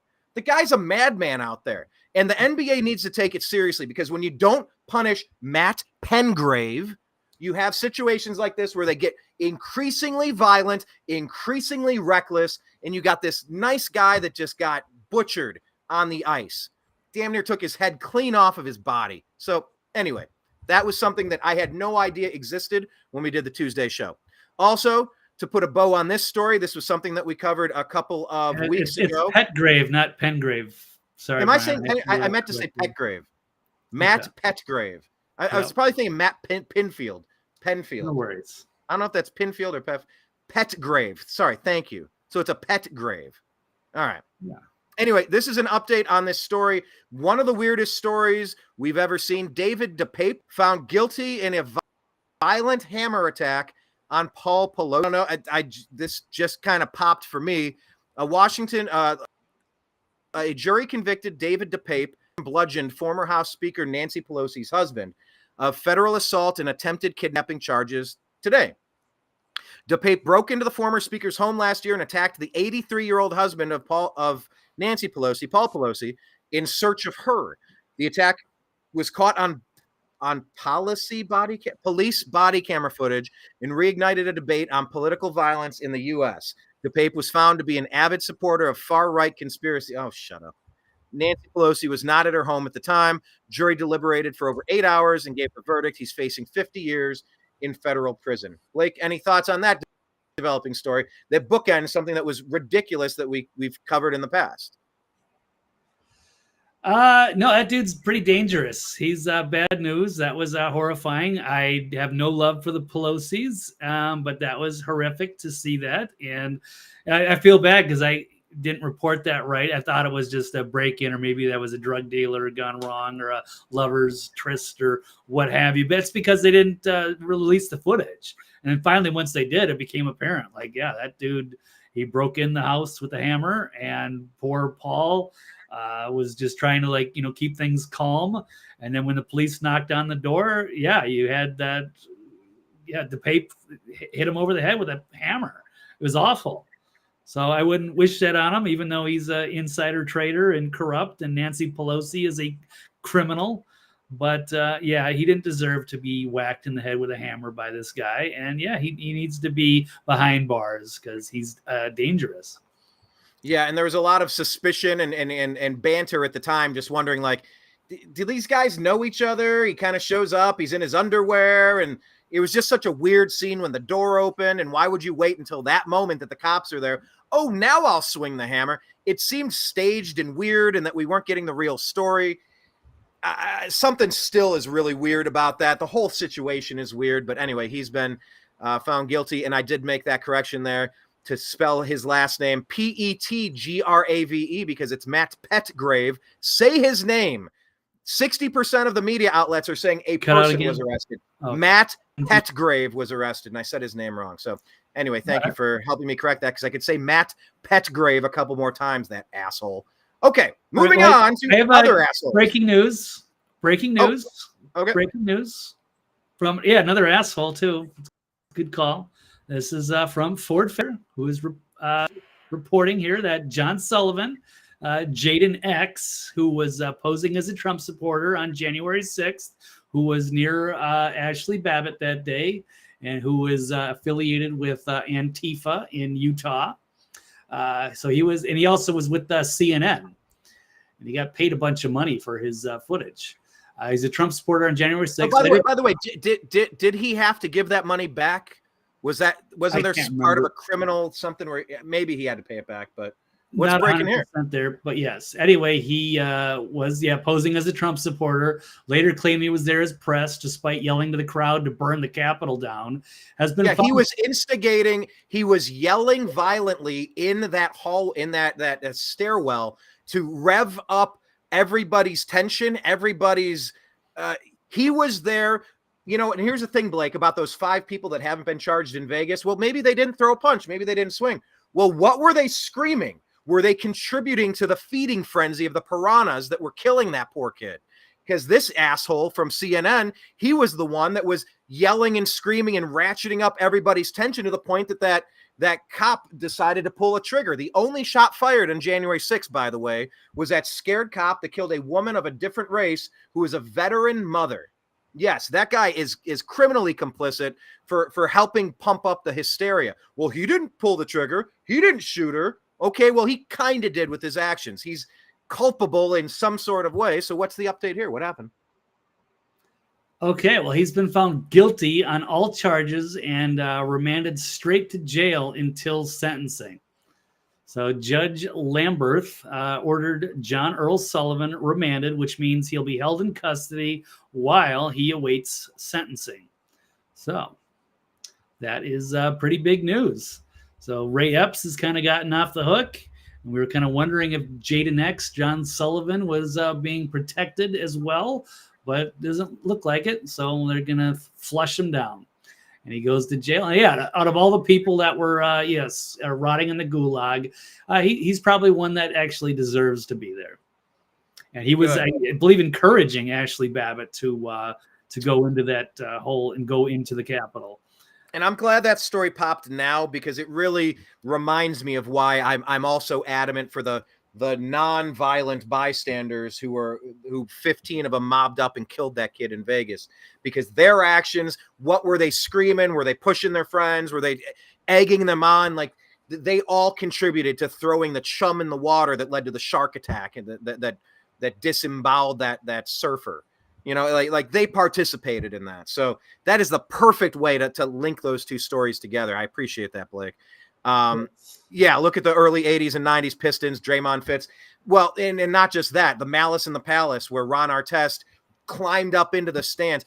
I guarantee you Draymond will cause another Malice in the Palace if they don't hammer this guy and suspend him indefinitely. Jocelyn said the English crowd observed a respectful minute of silence in memory of Adam Johnson and applauded Matt Petgrave to show their support of, but that's support of Petgrave.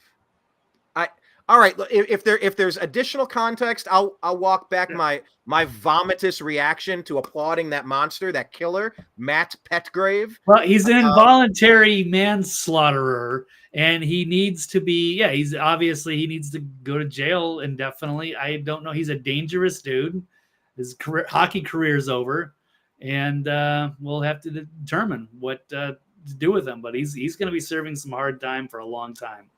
That terrible stunt. They're going to have to make an example of him, and then now all these hockey leagues are going to have to adopt throat guards because of him, because of one asshole. So yeah, you got to take your shoes off because of one guy. One idiot makes everybody take their shoes off on an airplane. Yep. He doesn't have anything on our test. Draymond is somewhat likable. I'm going to disagree with you there. I don't like the guy at all. Yeah, he looks like Shrek, and he's got that big toothy grin. And he is kind of clownish, sure. No, I actually like Meta World. He changed his name to Meta World Peace. Ron Artest did, by the way. He at least tried to better his life just a bit. Yeah, MSM called the murder an accident. Yeah, and see that's my other problem with Matt Petgrave, Blake. If the context of that video, now maybe it was showing the slain player first, and they were already in mid applause. But why would they cut from the innocent dead guy to the killer? And why would people continue applauding? Because if they're applauding their guy who killed that guy, how are they going to convict him in a court? If they're rallying to defend this guy? 12-second clip. I don't know. Again, out of context. Need more info. I will check it out additionally, but it's been reported that they put his picture up and they're supporting him and cheering him on. We'll see. Maybe there's more to it. I'll give you that. Okay, Blake. Agree or disagree that Hamas militants are hiding in hospitals and deserve bombings? It probably agree to some extent. There probably are a few, but to say that all of it is totally wrong. And they got exposed, and it looks like this new narrative is falling apart. So let's check this out. I know Brian has been trying to. Just play the story, Blake. You have want to talk about it. Don't talk about Brian. Talk about the story, please. Okay. All right. So here we go. Israel has never provided convincing proof that Hamas militants. Hold on. Let me double click it. Okay, go ahead. Thank you very much. Israel has never provided convincing proof that Hamas militants are hiding in Gaza hospitals. Is Israel lying as an excuse to indiscriminately bomb the innocent? This is one of the questions. That's the accusation from the health ranger, that they're intentionally bombing innocent people, not the ones that butchered 1,500. Okay, well, let's go to the Daily Mail then. Let's switch it up. We don't have to cover that. We can go to the headlines. No. I mean, go ahead. But like, I'm expected to believe that Israel is so demonic. The Jews are so terrible. They just want to kill innocent people. Whoa. Look at how you have to jump to that. Oh, that the Jews are all terrible. Like you make a blanket statement. Okay, yeah, whatever. How about they're guilty of war crimes sometimes, Brian? How about they sometimes do the wrong thing? All war is a crime, isn't it? Oh, so it's all wars. But it's this Zionist cultist mentality that they can never admit just 1% of the time that they might be wrong. And Brian falls right into that trap, and it's weird. I don't understand it, but we have to cover it because this should be, as far as I'm concerned, this is the headline story. And now you've got Daily Mail. Israeli troops show what they claim is concrete evidence that Hamas was using Gaza's Al-Shifa hospital as a terrorist base, but admit they have not yet found tunnels or an advanced command center, because this was the big thing. Oh, they blew up another hospital, but oh, don't worry, it was a Hamas terrorist base. It was a headquarters, and they were stashing all kinds of weapons and soldiers in there, so it's okay. So they've claimed to found the concrete evidence in Gaza's biggest hospital. That was they blew up the biggest hospital in Gaza. It's multiple hospitals, but this is now the biggest one. And then they said after they did it, it was a terrorist. Getting a little choppy. I think we have him back. I think your internet is actually a little choppy, and looks like on mine. I have all the full bars, but you're back now. Yeah, mine didn't give me an error message. I'm not sure which one. I think if you get the message, it's yours, but it's all good. So the IDF, they revealed evidence of weaponry, which it said proved the hospital was a terrorist base, but all they really did was show a duffel bag hidden behind a hospital MRI machine containing an AK-47, grenades, ammunition, and a uniform. Behind another machine, they said weapons were said to have been found in an adjoining room. Here's the, here's some of the pictures that they are showing. And this is a part of our thumbnail for today's show. Yes, this little stash of stuff on the rug there. But these could have been very easily planted there. Doctors said they were given 30 minutes notice of an Israeli hold on real quick, just so I understand. Yeah. So photographic evidence is shown, and your reaction is, oh, there's a photo provided. The Jews faked it. Yes, I'm saying that. Yes, because when you're shown proof, you always side against the Jews. No, against the Jews? No. Yes, and stop saying that, Brian. It's not. I am not against the Jews. I condemn anti-Semitism. I condemn Hamas, and I condemn Nazis. But I do not. I am very suspicious of some of the Zionists in Israel who bomb these innocent Palestinians. That's what I was trying to ask in the story. It said, no, you're spinning it. No, you always say pro-Hamas instead of pro-Palestine. Hang on a second. No, you stated neocon talking points. Blake, stop. Yeah, go ahead. I was. Okay, go ahead. When our call got choppy, what I was trying to ask was, okay, so who said that they had proof? Israel? Who in Israel is claiming to have proof? Because my question was, who is providing the visual evidence that you are now saying you don't believe it? Now you saw pictures and you're saying pictures aren't good enough. I don't believe it. I don't know what it would take for you to believe a story that defends Israel, the Jews, the Zionists, whatever you want to call it. What proof would be proofy enough for you to actually believe? Well, they claim that they blew up a hospital, Brian, and then they claim that it was like the headquarters of a whole big tunnel network, and that it was, full of Hamas militants and full of weapons. Well, if that's true, how come they just have a few little stashes there? They're little pictures. They did not show the video. So it seems like they blew up the hospital, didn't have the evidence that they wanted, and then planted some and said, here's some pictures. And here's one of the ones that people are calling out. Why are these boxes are supposedly medical supplies, and why are they written in English? So something stinks about this entire thing, and people are calling this out. And the Zionist propaganda is kind of reaching a point where people are questioning this. People are sick of, this looks like a genocide, and they're not always justified. So let's take a look at this from some tweets out from Glenn Greenwald saying, comparing Israel's claims about Hamas use of Shifa Hospital with what the very sparse evidence produced by Israel shows. There is, let us say, a very large gap between these things. So here's a tweet here. The IDF released the first photos from the hospital after last night's raid. I count 10 guns. The IDF claim that the beating heart of Hamas operations is beneath the Shifa hospital. Presumably, they'll release more photos and videos. So, is there any video or photo that would convince you? Because I thought it was public knowledge that they're in the tunnel network. and that they hide in hospitals and schools because they think nobody can get them there.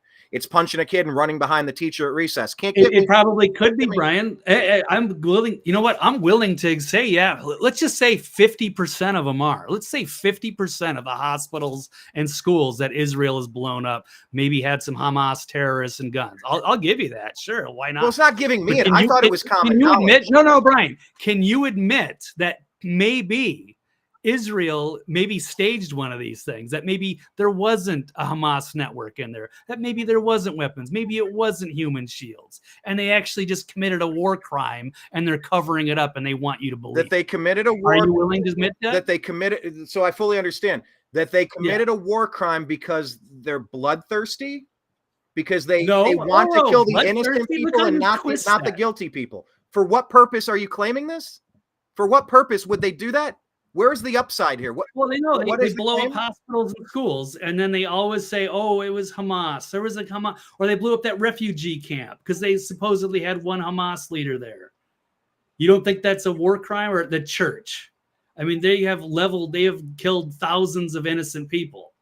You don't think that there is maybe one potential where they oopsie, or do you think that they're justified for all of the actions that they take? Have they blown up a hospital, Brian, that maybe didn't have some Hamas people and that was just full of innocent people that needed medical attention and they're dead now? And that there wasn't guns or tunnels somewhere? Yeah, but what would the motivation be? Because they're just bombing anything around? Yeah, there is. There's some indiscriminate bombing. You can't control all the bombing. Is it because they have information that's bad information? Is it because they had it and moved it? Is it because they're bloodthirsty and they only want to target civilians? Like what is the motivation between hitting things that may or may not have a terrorist link, a terrorist tunnel, a terrorist cache of weapons, a terrorist gathering? What motivation? Because they are indiscriminately bombing the shit out of their opposition. All right, so it's mainly just indiscriminate, just that. Okay, no, you're basically saying that they can do no wrong. I didn't say that every single time that anyone innocent dies, it's because they were a human shield, or because there was a Hamas base, or there was something, or maybe it's okay because they voted for Hamas. It's always a twist. Well, Hamas was elected. And the Zionists can never admit just 1% of the time that they're wrong. So it's just a cult-like mentality. So we'll continue. Even the IDF, in words and deeds, are acknowledging they haven't found much evidence to support their claims about Hamas' elaborate operations at this hospital. But they're saying, give us more time, which is what they have to say. Because the IDF, they released this, they've pulled a number of tweets of these hospital bombings or what have you. No cuts, no edits, just undeniable truth. And they're trying to expose the Hamas weapons that they have found in the Shifa Hospital's MRI building. But then, of course, they deleted the post. How about that? Remember when the U.S. government and media got caught lying about Saddam's WMDs? So they tried falsely claiming that he hid them in Syria. Israel is now saying they didn't find much evidence of Hamas in the hospital because, Hamas took it all away again. Or we can go back to the health ranger. This is my reaction. The boxes are empty. It's comically bad propaganda from the IDF, chucking around clearly empty cardboard boxes with medical supplies written in huge letters in English on them. This is an official IDF video. This stuff right here is staged for America. Only America believes this bullshit. The rest of the world. Wait, pause. How do you jump to that? Hold on. Okay, hold on. Why is there medical supplies written in English on these? And you can see when the boxes that they're empty. I mean, I've been hearing about this for 20, 30 years. The flotilla, wasn't that the thing 20, 30 years ago? It's all about getting boxes of supplies. It's all donated from other countries. They don't have anything. It's an open air prison, right? I mean, there's boxes. There could be light syringes. And how the fuck do I know? How do you know? How are you so convinced that a box that isn't too heavy, that could be written in, of course it's written in English. Fucking half the country, half the world speaks it and writes it. 20%, 30%, I don't know what percentage. How do you know that that's obvious propaganda? I don't know anything. Look at these what I perfect little take boxes. issue with is you claiming to know that you know it's propaganda. How the fuck do you know? How does the health ranger know? Now, maybe it is, but how are you so damn convinced? What about this video proves that Bibi is setting them up and it's all a scam? But just what in this video proves there's no medical supplies there because it's written in English? Of course they could have got donations from English-speaking countries. Half the world is up in arms hating Israel right now. 100% of the world, according to some people. I just don't get what smoking gun we're looking at. There's boxes and it's written in English. And I mean, and they're empty. The way that they're moving these boxes around shows that there's like no weight to them. So you know how much syringes white label these boxes. Syringes weigh nothing. It's propaganda. Well, I'm just asking, what about this? Can you admit that they maybe would do 1%? Can you think that maybe it's not? Maybe it's staged? Sure. Everything in war is staged. Nobody knows what's happening. Oh, you're gonna make excuses again, right? I'm making excuses. But what? I just don't get what about that video proves. I don't get the proof of that video. Like I've had boxes of syringes in my medical supplies. There's a lot of gauze and shit that doesn't weigh anything. Right. Yeah. Look at these. How light these boxes are. Why are they showing this? And they're clearly white labeled with medical supplies. And why is it written in English if this is in Gaza and Israel? So there's something. This is looks like it's obviously staged to make it look like, oh, they're the good guys. That's a lot of implied assumptions. I don't see a smoking gun here, but let's move on to let's talk about what the reality of outside of America, how Netanyahu is even looked at. This is Haaretz, which is out of Tel Aviv. It's the oldest news publication in Israel covering the Middle East, saying less than 4% of Jewish Israelis report that they trust Prime Minister Benjamin Netanyahu as the most reliable source of information on the war against Hamas, according to their news surveys. We've got other surveys. U.S. public support for Israel plummets to just 32%. Majority back a ceasefire. All right, well, let's go to that. Gaza requires a ceasefire until October 7th. Or until the October 7th investigation is complete. Yeah, absolutely. So somebody like Bibi obviously does not want a ceasefire. He wants to keep the pressure up. He wants to shoot first, ask questions later. He doesn't want any questions. He just wants you to blindly go along with whatever he wants to do, which is basically to carpet bomb, turn Gaza into a parking lot, and rebuild it, and kick all the Palestinians out. So, and he's not popular over there, and people don't trust him. They think he's a corrupt warmonger. And they have questions about his party and all of his motives.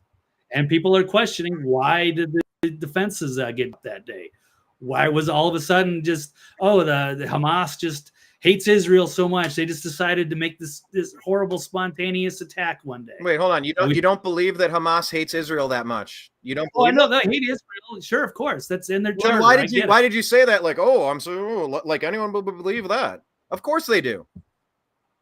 So they just all of a sudden all the defenses drop and they just invade and they just wanted to go blow up some stuff, but they haven't given out a motive or anything yet. To my knowledge, motive is in their charter. They want every one of them in their charter, Brian. So why picked October 7th? Just all of a sudden, hey, you know what? Let's just go over to Israel and just blow the shit out of them and capture hostages. I don't get how that's proof either. Pearl Harbor, every single attack has a date attached to it. Yeah, and they knew it was gonna. They knew a lot of those things were coming. So we could argue that, of course, with. No, I'm just saying, like you accuse me of having an excuse for everything, but you have innuendo for everything. I just and maybe it's true, but I don't really see how there's any smoking gun to any of this shit. It's been turmoil in the Middle East since we've been born. It's the same story regurgitated every decade. I don't know. I just don't see it. Do you ever see how you are always 100% pro-Israel without any question, and how that's kind of frustrating? It's not intellectually honest for you to just sit there and act like they do no wrong. But I mean, that's like typical of a lot of the people on the right and the neoconservatives. And I don't get that. Okay, so why can't we just call right from wrong? So you're saying that I should be blaming Israel for what happened in the attack? No, but I'm saying you should at least be open to the possibility that maybe they could have done something. Open to the possibility that maybe they could have done something. So like that Bibi sacrificed his own people because he wants to make a what is it? What's one of the accusations that they want to make a Suez Canal through Palestine and they have to kill them all first?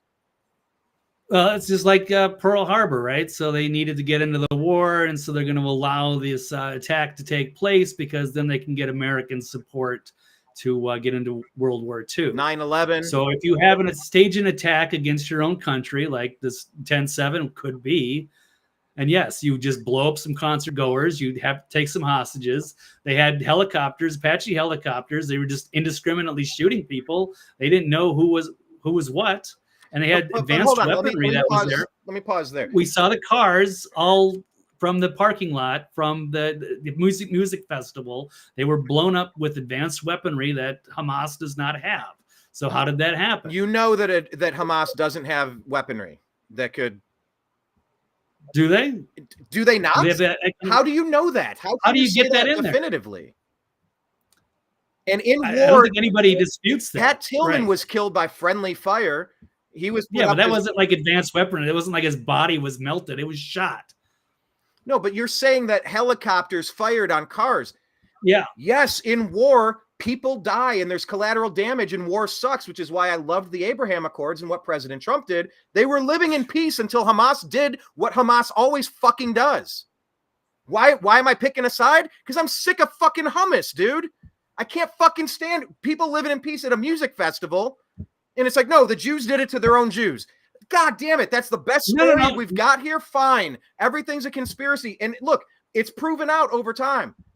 I get it. There's false flags that get us into war. But I need more evidence than a box is light. Well, what the fuck's in the box? Did we see inside? Well, the health ranger said it. That's not fucking evidence. Well, Apache helicopters did some damage. Too. Yes, they're shooting because they're under attack. They're blowing shit up because it's a war.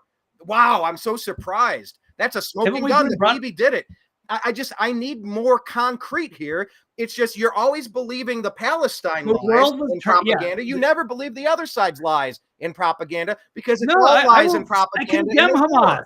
It's all lies in propaganda. Okay, no, well, I condemn Hamas and I condemn the attacks. I condemn Nazism. I condemn anti-Semitism. But I can also say both sides are involved in committing some war atrocities. I don't know. I just hear that moral equivalency between Hamas and people that are sick of their neighbors killing them. It's the moral equivalent. Oh, but it never goes both ways. Israel has never done anything wrong to them. They're not allowed to go kill the monsters that butchered 1,500 of them, raped them. Really? Okay, for over the decades, for the decades prior to that, you don't think deserve it then because they're Jews and they don't belong there. I got it. Whoa, look at that. Look how you have to make that jump to There's all no of a sudden. Jump. Like, you're anti-Zionist and Zionism. No, because you can't admit 1%. No, that's a cult behavior. Brian, you are in a cult. You can't admit 1% wrong. Look at that. You can't even say maybe the possibility that maybe Israel did wrong one time. You can't even say that. Being anti-Zionist is saying that they need to get out of where they are. They have no right to that land, and they need to be removed one way or another. It's essentially the Hamas charter. They have no right to be there. They have to go by death or by voluntary action. They don't belong. Get them the fuck out of Israel. That's what anti-Zionism is. They don't deserve that country that somebody put there in 48. You didn't do it. I didn't do it. We woke up in this world.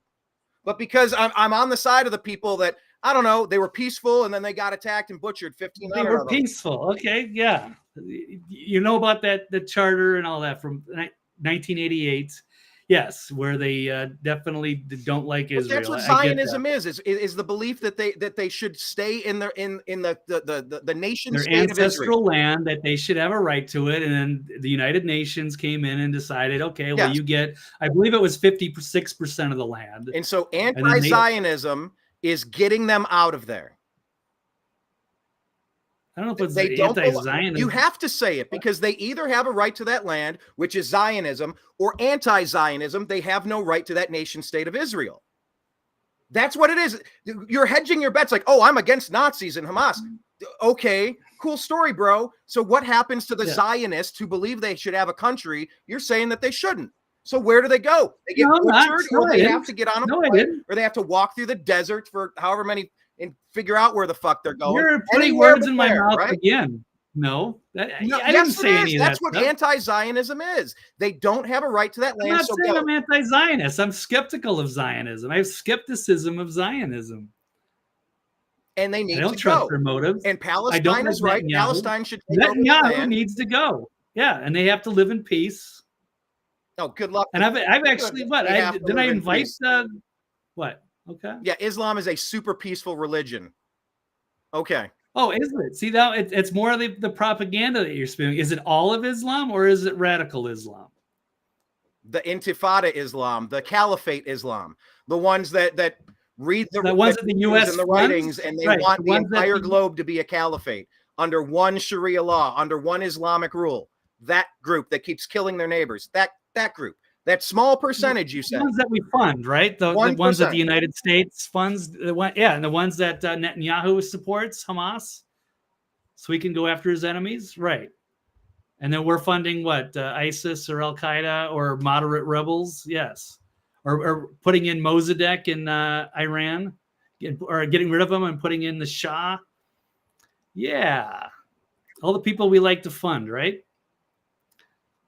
No, it's pretty disgusting. No, and I don't agree with Hamas or their or whatever their charter. You're both anti-Zionist, and they need to get out of Israel. So where do they go? How does that work? Because let's cut through the Hitler Why should bullshit. They go? Let's cut through the Hitler and Hamas bullshit. You're anti-Zionist. They have no right to the nation state of Israel. They're monsters. You're putting words in my mouth again. You can't defend yourself. No, this is why it's. I mean, just answer the question. You're anti-Zionist, which means they have a right to that nation state. I'm not anti-Zionist. You said that yourself 10 times this show. You said it every show we've done since they got butchered. Right. No, they were supposed to live in peace. They were supposed to have land. The United Nations gave them like 56% of the land, but then they immediately had a war. And that was only something that was put out there by the United Nations. It was not agreed to by the Arabs. But then Israel took 80% of that land, and they displaced hundreds of thousands of people. It's actually millions. Because I watched part of this debate last night with Laura Loomer and Dave Smith. And I got some interesting information, but it's funny because she's doing the same thing you're doing. You can't answer questions directly. What question am I not answering directly? Give me a direct question that I can't answer directly, Blake. I'm so sick of that fucking accusation. And you wonder why I'm tired of this fucking. Has Israel done anything? We bicker about it every goddamn show. And oh my God, there's turmoil in the Middle East. It's the same fucking story on repeat, and it has been every decade since they've existed. I'm just tired of talking about it. I don't have a fucking horse in the race. I don't give a shit per se. It seems like you do. You're a 100% pro-Israel no matter what. You can even say 1% of the time that they might be wrong. Give me a question. You can't say if they blew up a hospital, is it possible that maybe that was they committed a war crime and that they shouldn't have done that? Can you condemn some of the genocide? Can you condemn some of the actions? Okay, so genocide. So the Jews want to eliminate every Palestinian. That's where they're at. That's what Bibi's at. That's the accusation. Genocide. So they want all the Palestinians gone. Everyone, a parking lot. You said. So where are the nukes? If that's they what a lot of the Zionists say. Would have dropped nukes. Turned it into a glass factory, right? I haven't seen it yet. Mark Levin said that. The Samson option, You don't think there's a lot of Zionists that think that they would love to turn Gaza into a parking lot, nuke the shit out of it? Absolutely. Turn it into glass? Of course they do. Absolutely there are. Okay. So what question am I not answering? So is that good? Do you condemn that, Brian, or no?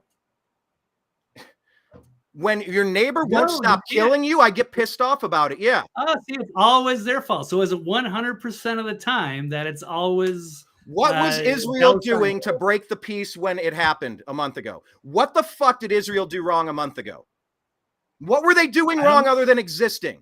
Tell me what. That's why I'm so pro-Israel in this particular moment. I wasn't there in 1948. They were sitting there hanging out at a music festival and they got butchered and raped. yeah, I take that personal. And enough is enough at some point. Okay, so then but you're more lenient on the Vegas killings. You say, well, I mean, juvie for a year and then bring them back out. I guess I'm not as lenient because I think bad people will keep being bad and keep harming their neighbors. And you should protect the good people from the bad people. And I think the ones that butchered 1,500 innocent non-military targets are clearly the bad people that need to be exterminated. Those people that killed the 1,500. So yeah, I'm against randomly just launching bombs everywhere. But I mean, it's like every goddamn story that involves any bomb that blows up any building. It's like Israel did that intentionally. They want to go after civilians. It's like, how does anyone know what's going on with the military intelligence that they have? Do they have good information? Do they have bad information? If they wanted the Samson option, I feel like they would have used the Samson option. Now, maybe they could use it tomorrow, and who knows? We'll revisit the issue. But it's like every single case, you're just always backing the butchers. You're trying to give them a little bit of cover, a little bit of leeway, let's do a ceasefire and figure it out. They did what they did and they need to be removed. I'm not, I am very pro they need to be removed. What does that mean, Brian? What does that mean? So all of them should leave or get blown up. Is that what that means, Brian? All of the Hamas butchers that butchered 1,500 people should be exterminated. So all the Hamas people got to go, but all the other Palestinians are cool, huh? They can live there in peace. I mean, I said what I said. The butchers that raped and killed and did what they did. I don't know. You just forgive that? Cool with that, just man. Go, I don't know. I mean, Israel shouldn't have been there in the first place. They get what they get. They deserve what they got. That's not what I'm saying. Right. That's exactly what it sounds like, which is what kind of sets me off here. The moral equivalence. Well, they've both been assholes. No, because you got to do mental gymnastics to try to protect gymnastics about that? You're making a moral equivalency. Okay, did they do 1% wrong, Brian? How about that? Let's just say that again. Is Israel wrong? Maybe 1% of the time. Yeah, everybody's wrong. Okay, thank you. 1%. Thank you. Well, most people can't, and so I sit through the Laura Loomer, debate, and it's the same thing. And it's like nobody can ever say, "Hey, maybe we did something wrong." And that's why it's so frustrating, because you can't have an intellectually honest debate. I'm very intellectually honest about hating the people that butchered 1,500. Tell me what the fuck is wrong with that opinion, Blake. I'm very against the people that butchered 1,500 non-military targets. Now you got to be upset about wrong with that perspective. Right. There's nothing. Okay, I get it. Right. Do you get it? Because I'm always this and that. I'm pissed off at what happened. No. Okay. Yeah, I get it. So you're smirking about it. You're kind of happy about it. I'm not happy about it. Anti-Zionists, they need to get out of there. They don't belong there.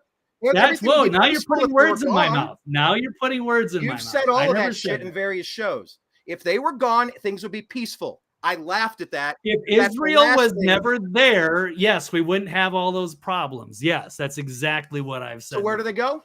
Just stand out of curiosity. Yes, if there was no right. Well, it's too late now. They're already there. And you're anti them being there because that's what Zionism is. They have a state, and you're against them having a state. That's very Palestinian. That's what Hamas says. They don't have a right to be there, and we will execute them. It's in their fucking chart. I don't have it memorized, but we could pull it up. Well, I could probably cover part of that because I do have notes on some of that stuff. Yes, on the charter. I guess that was done in 1988. And they basically don't want to live around with Israel. Israel will continue. Let's see. Palestinians have been made offers. Let's see. Allah's its target. Prophet is its model. The Quran is the constitution. Jihad is a path, and death for the sake of Allah is the loftiest of its wishes. Israel will exist and will continue to exist until Islam will obliterate it, just as it has obliterated others before it. But again, that is a section of the radical charter of Hamas, and not necessarily apply to all of the nation of Islam, who maybe just looks at the Quran and are peaceful people. So there's a big difference trying to lump all Islam into one thing, and they're all radical and they're all hate Israel. I said the jihadis and the people pushing for a global caliphate. Did I say something otherwise? Well, as long as we can separate, I was very clear in that. Okay, yeah. So do you agree that there's a big difference between the radical Islam and the peaceful Islam? Yeah, there's a difference between those. Well, that's good. Okay, well, that's good because Laura Loomer couldn't admit that. She likes to, but you also like to say, oh, if you're in the Palestinian protest, you're pro-Hamas.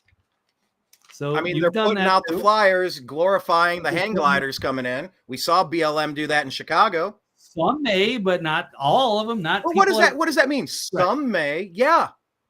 So okay, so no retaliation because some of them might not agree with it. Okay, so you let them get away with it. You Draymond Green them. You Matt Pengrave them. You just, you're a violent, out of control nut job. But some of the basketball players, some of the hockey players aren't. So I don't know. We'll be lenient. We'll put you in juvie or put you in a timeout for like a 3-minute penalty period or something. Well, Brian, you want to throw all those kids away for like jail for life. And I'm saying, no, maybe some of them should be in jail for life because they're irredeemable sociopaths. They should not be in our society. I don't believe that they should just, get 10 years or whatever, then they're out no matter what. No, heck no. That doesn't make any sense. Well, I can't just condemn some 13-year-old to spend the rest of his life in prison because he was loosely a participant in this horrific attack at this high school. Well, I just to define loosely a loose participant.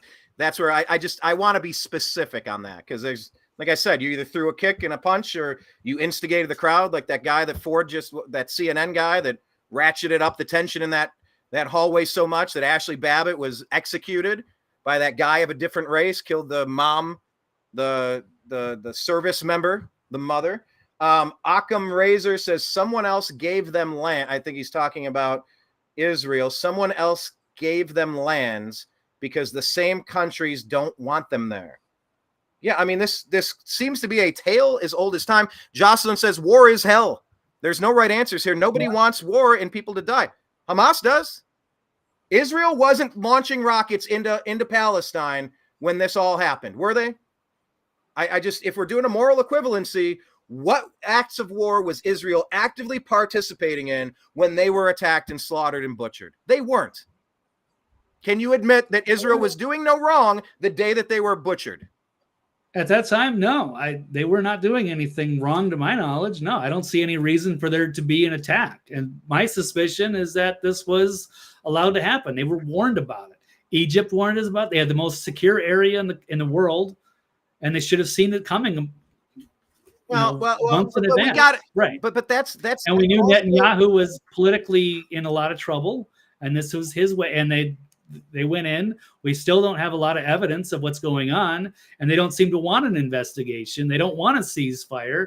They want to pedal to the metal and just blow everything up and sort the bodies out later. Okay, two quick points. So let God sort them out. If it can be proven that Netanyahu did this to his own people, yes, a public execution on pay-per-view TV, I will raise my hand and be all for it. So if we can find that, I'll be 100% all for it. But they should have seen it coming is dangerously, grotesquely reminiscent of, well, she shouldn't have dressed so seductively. She had it coming. She should have seen her attacker coming. She should have known better. I don't want to blame the victim here for not being able to fend off however many monsters it took to slaughter and butcher and rape 1,500 people, Blake. Just because they didn't catch an attack doesn't 100% prove that they did it to themselves. That's not a smoking gun. So why would they attack doesn't mean that your theory is 100% bulletproof. Can you admit that? Well, I can admit that, but still, Brian, okay. So what is the motive for the attack then? Why did they all of a sudden do that? Why aren't they just announcing it? Like, yeah, we just hate Israel so much. You read the charter. Oh, it's not. The charter's from 1988, Brian. What, all of a sudden that just on October 7th, they just decided, they did. Let's just go with the caliphate. They did. Why? Because they're everything. Is there animals or what? Everything since 1988 has been updated. We can't even define what a woman is today in 2023. Okay, that's what you're saying. Why did they attack? Brian, tell me. Why did they attack? Stop, Blake. Why? You're saying that what they wrote in 1988 doesn't count because it was written in 1988? Is that your proof? Is that your good argument? Yeah, here? They didn't write it like the week before. That would be different, right? Fucking care. It's no different. It's still there today. These are the people that butchered them. Of course I picked a side. I'm anti-butchery. Yeah, unless I'm anti-butchery, anti-violence, right? Anti-genocide. Sure, yeah, I get it. So why did they just spontaneously attack? Why aren't they counterattacking? Why aren't they making an appeal? Okay, why haven't they taken claim for it? Spontaneously. There's a lot of things. Spontaneously. What's your problem with the day that was chosen? Because if there was a day that was chosen, it couldn't have happened. You keep making this point like it's a point. This is another point that isn't a point, Blake. That's not a proof. There's no evidence in the fact that so 9/11 was a day to attack. Yes, right. Everybody picks a day to attack. There's literally no proof in that statement, but you keep repeating it like, haha, got you. They picked a day. Yeah, they picked a day. Every attack picks a day. They didn't say why. Is there like a motive? Oh my! I just had to read their words. They hate them. They're anti-Zionist. They don't want them to have that land. They don't belong there according to their charter, and they will do whatever it takes from the river to the sea to exterminate the cockroaches. Where's the reason? Yeah, it's why on that particular day. The reason is they will never live in peace next to them. Right. They refuse peace. They fucking refuse it at every turn. They will not accept a two-state solution. They want Israel wiped off. Anti-Zionist. They don't deserve a homeland there. Okay, so then reason? The reason is coordinated an attack. Like, hey, we're just going to go in Israel, and all of a sudden the defenses are dropped, and all of a sudden they're going to paraglide in and just decide to go and destroy a bunch of concert goers. Like what is the? I don't get it. If so a lot of these things don't add up. I will be with you in voting to hang him on pay-per-view. That's a big admission, Brian. Thank you for at least admitting that. Look, like I don't need you to talk to me like I'm a kindergartner with the thank you. Can you raise your hand for now, Brian? Can you I don't need to be talked at like I'm a fucking kindergartner. Okay. Well, no, that's why it's debating Zionists. It's always like that. They can never admit the slightest bit wrong, and so it's like it's pointless even talking to them. But they want to control it. And if you disagree, you're a Jew hater. That's what it is. Oh, you have to go 100% with what we believe, or you're an anti-Semitic Jew hater. So it's bullshit, and I'm sick of it, and a lot of people are sick of it. And I get to watch. This is good for me to see like the downfall of the Zionist propaganda. It's getting exposed big time. And I'm watching, Ben Shapiro or Laura Loomer, who I don't even really have, a personal issue with. But yeah, I'm watching their ideology get destroyed in real time, and it needs to be exposed. It's not because I'm anti-Semitic or I'm anti-Jew or anti-Israel or any of that I'm stuff. trying to understand the distinction. We need to have an intellectual discussion about this, see this objectively, and not just run in and just start blowing everything up. No, there needs to be a ceasefire and there needs to be an investigation. And then they can go target and find out all Hamas and get the world on their side. But they are throwing out so much ridiculous propaganda, the 40 beheaded babies or the baby in the oven or, the hospitals or, they're all Hamas. So you're certain that no baby was burned and no baby was butchered. That's your take? None of those things happened. Brian, were there 40 beheaded babies? Was there a baby in the oven? None of that happened. No, it didn't, Brian. Why don't you show me proof? Okay. Show me a source. We've had that talking point has been put out since day one, and it came from the highest levels with Netanyahu. 40 beheaded babies, zero evidence. Baby in an oven, zero evidence. So, today you pulled up an article on your own and showed photos of things. And you said, here's a video, and here's a video, and that's fake, and that's fake. Everything you see is used against Israel. Every photo you claim is staged. Every video you claim is fake. There is no evidence that would get you to understand or support the other side. I'm convinced that you're not being intellectually honest, and you're only looking at the Palestinian girls, the health rangers, and the people that agree with your perspective. I will say with Jocelyn, she says, and they want Gaza razed to the ground to build the super port and the new canal that BlackRock wants. Now, look, if that's what's going on, hang these people for what they're doing. They're butchering, they're staging a false flag to drag us damn near into a nuclear World War III. I'm very against nuclear World War III. I hate this shit. If that is what's happening, that needs to be stopped, and I'm completely against that shit. It feels like that's what they're doing in Maui, or in Lahaina, in Lahaina, Maui. It feels like that's what's happening kind of all across the globe, and I'm very much against that. But we need a little bit more proof than we have right now. Okay, well, Brian, this should be damning. You're saying, okay, not listen to Glenn Greenwald, don't listen to Syria Girl, don't listen to Health Ranger. Well, what about Haaretz? Again, the oldest newspaper in Israel, and it's right out of Tel Aviv.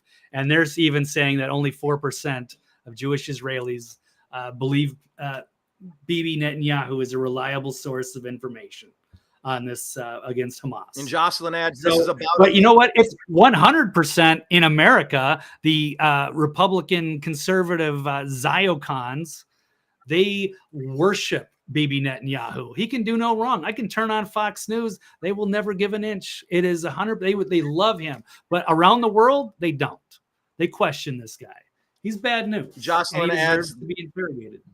Jocelyn adds, this is about a land grab. Oil, gas, and land. It always has been. It might very well be. And if that's the case, heads need to roll. Because I'm sick of this shit. I'm sick of ginning up wars. I hate what's happening in Ukraine and Russia. I hate what Zelensky and Biden have done to that place. I can't, I just, it infuriates me. I hate warfare. I like self-defense, and I like living in peace. I like living and being left alone. I don't like when anyone tries to impose their bullshit on me.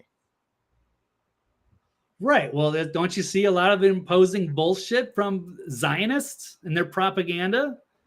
You like being bullshit about 40 beheaded babies? You don't have any proof, for the baby in the oven, or the hospitals, the human shields, okay, all of this stuff? My take on that, right. And I've said this before, I don't care about one particular accusation or another. There were 1,500 butcheries that occurred. That butchered people, rapes, butchered, beheaded. So you're dismissing it. Decapitated. Right. Okay, well, that's fine. Right. And maybe a lot of it was actually hung up on one particular accusation. I know that 1,500, what was it, between 1,400 and 1,700. I'm just using a rounded 1,500 number. That seems to be pretty non-disputed, right? There's that many body bags at the morgue. That many graves had to be done. Let's just say, 1,200 to 1,400. That's about the accurate counts. I don't care if 1,500, 2,000. That's fine. Yeah, it's a horrific attack that everybody has to condemn. There's no doubt about it. But that doesn't mean I believe that Israel can just do whatever it wants because they have a right to defend themselves either. So, all right. So can you agree on that? That okay, fine, yes, this is awful. But do you think committing, 10 times more atrocities? No, I played that clip last time. Is it justifiable? I played that clip last time. I'm not getting hung up on more people are getting hurt on this side than the other side. I played your least favorite person, Benny Boy, but he made an excellent point. He had some person debating him or asked a question, and he said, all right, so in World War II, more Nazis were killed than the Allied forces. Many more. Are you saying that because more Nazis were killed, many more Nazis, you're saying that it was not okay for the Allied forces to kill many more? They entered a war because of what they did, and now they're crying about the consequences of having that as their elected government, hiding in places. Whoa! Elected government, right? Yes. Whoa! People did not vote for that. Hamas.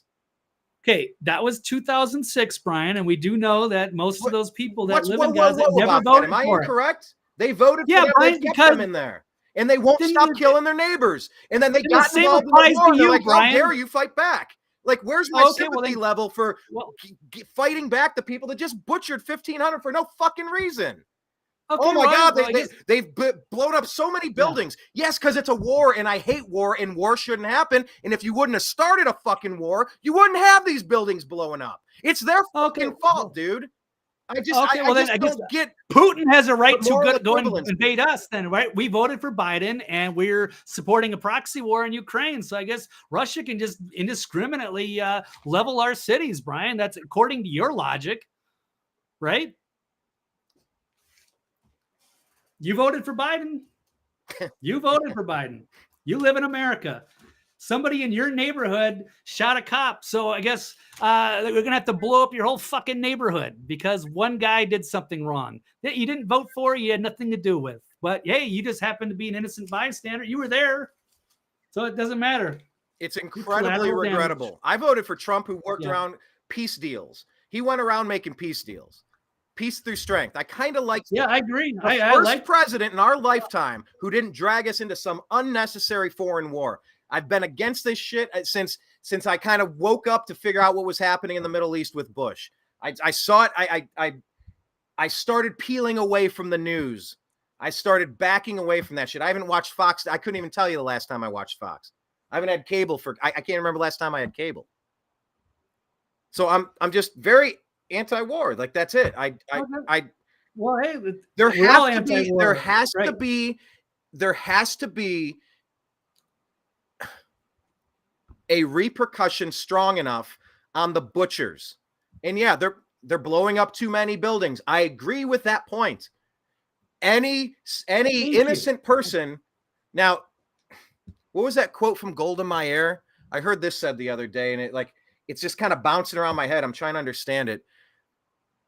Golda Meir said to the Palestinian PLO or Hamas, I forget which decade this was or which group was in charge, but they said, I can forgive you killing our children, but I can never forgive you making us kill yours, because there's collateral damage in every war.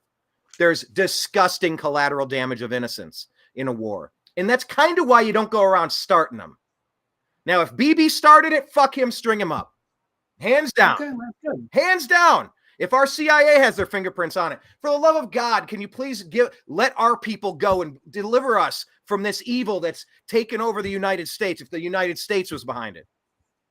I hate whoever these puppet masters are who are just blowing up thousands of people. The fucking blood on their hands of the military-industrial complex.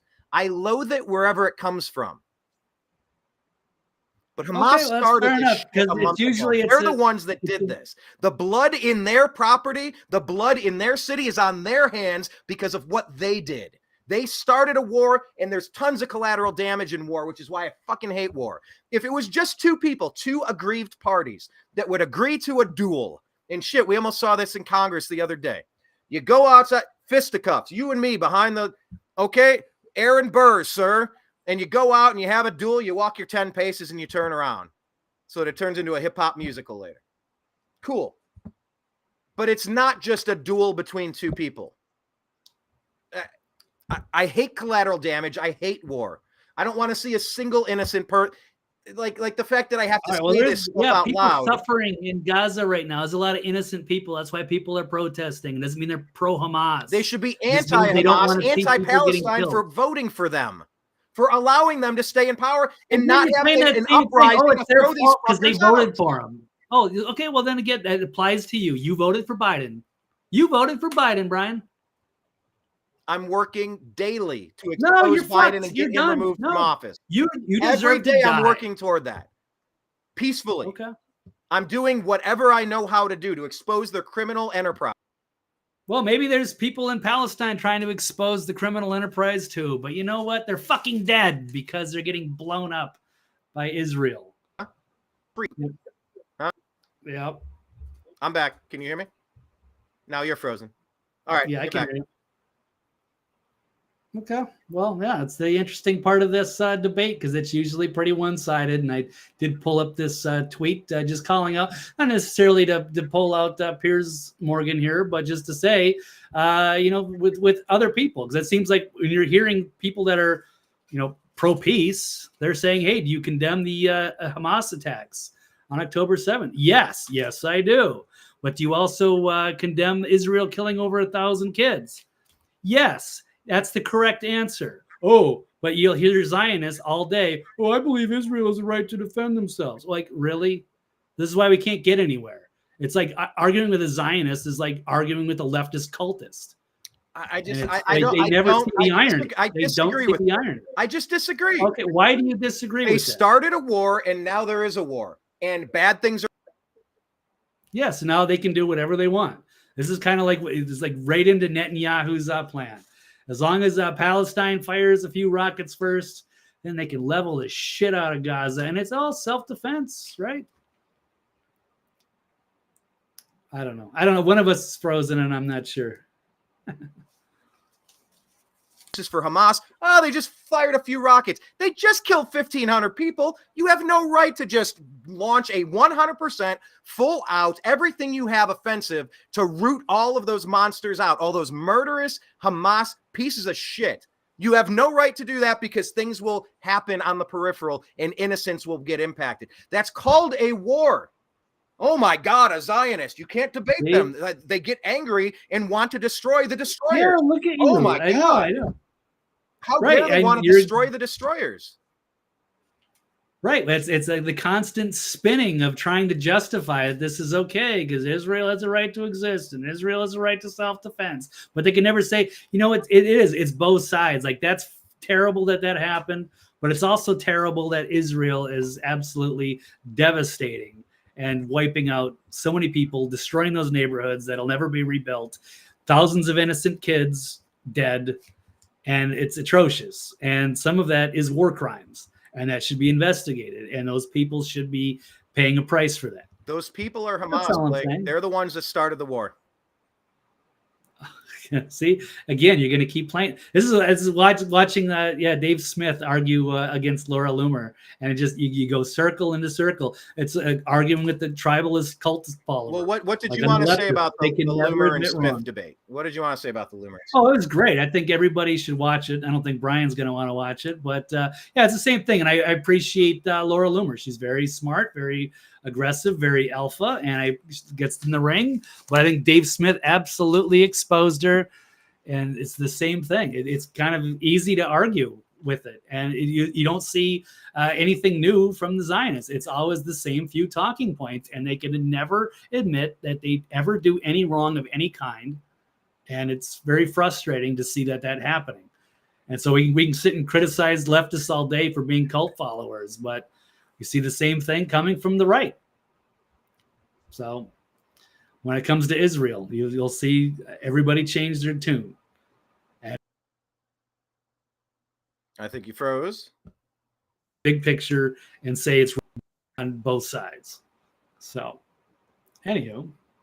All right. Nothing specific you wanted to mention about that? Do you want to talk about Shapiro? I mean, I got plenty of notes I can go into. That's kind of one of the things I was hoping we could. We've been out in this 2 hours. I know, but I didn't. For an hour. You changed a lot of the headlines. I think you wanted to avoid this story for many reasons. I get it, and I'm just trying. Brian, I love you, but this is a part of it. Is just trying to, break this conditioning. To me, it's cult behavior. And it's not. I'm not blaming you. You are. I resent the fact that demolishing the monsters who butchered. Now, let's pretend I'm in Israel. Right. I'm seeing it from the outside. I don't live in Israel. I've never been to Israel. I mean, aren't those the people that killed my Christ? Like what? How much am I supposed to care about that area? Yeah, even Benny Boy was critical, like it was justified. Like, Jesus, well, he was. They viewed him as like he was trying to make a name for himself. He's a troublemaker, and the Jews killed him. And maybe that's true. I don't know, but it's these are old things, and I don't know. I don't understand why.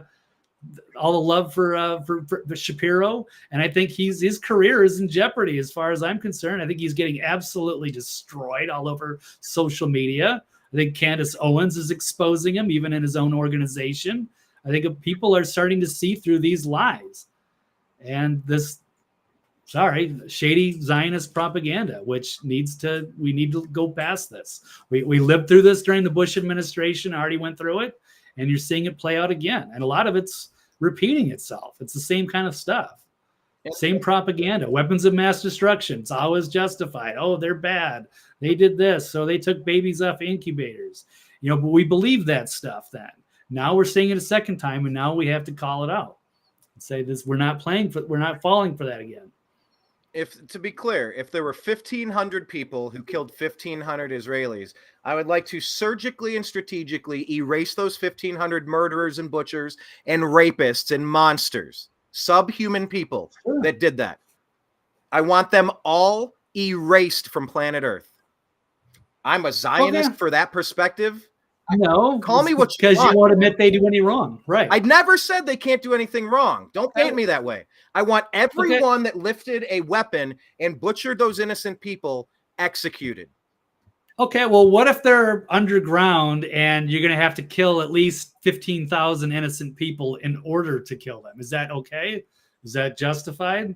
Like, hey, I'm sorry about the 15,000 people that died, but we didn't wipe out Hamas completely. All right. Well, anyway, yes. Thank you, MJ Sedona. It's got to go. But that's war. But it's war. See, it's always a thing. Well, it's war, so it's okay. Israel can defend itself. Right, but bye, Jocelyn. Yeah, I hope you found it fun and exciting. It's been exciting, but yeah, I just have more of a vengeance. Want to be hold on, Brian. I have more of a vengeance. I don't know what DNA, a vengeance. What am I trying to say? Like a piece of my DNA. I have a vengeance profile that's just, it's up to 100. When someone is done so wrong, so unnecessarily, I take that shit personal. It's like Jordan in that docuseries, and I took that personal. I take it personal. I try to root for the person that's getting abused. I hate when people are in prison and they're getting bound and raped for days until they're dead. I hate 15 people jumping on some kid and just kicking him until he's dead. I hate watching a hockey player lift a 1.5 foot long razor blade and damn near slice off the head of an innocent player. I hate that shit. And I want extreme vengeance. I don't make excuses for it. I hate that there's any collateral damage. Me wanting that vengeance on all those butchers in no way means that I want a single human being, a single innocent human being to suffer. That doesn't need to be said.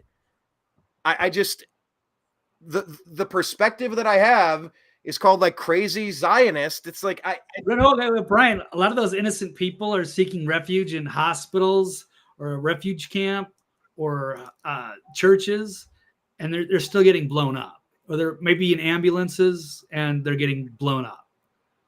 So there's some atrocities being committed over there. And you're blaming too much firepower, and I'm blaming Hamas. Oh, too much firepower. See, the way you're still spinning this, Brian. Well, I blame Hamas for everything that's happening right now. You're blaming the people that are going after and avenging their fallen. I don't have too much of a give a shit on there.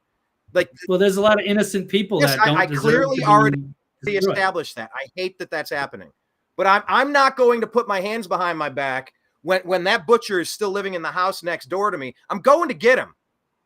I'm breaking the walls down. I'm breaking the windows down. I'm going in the basement. I'm going on the roof. I'll burn the whole thing to the ground. I don't give a shit.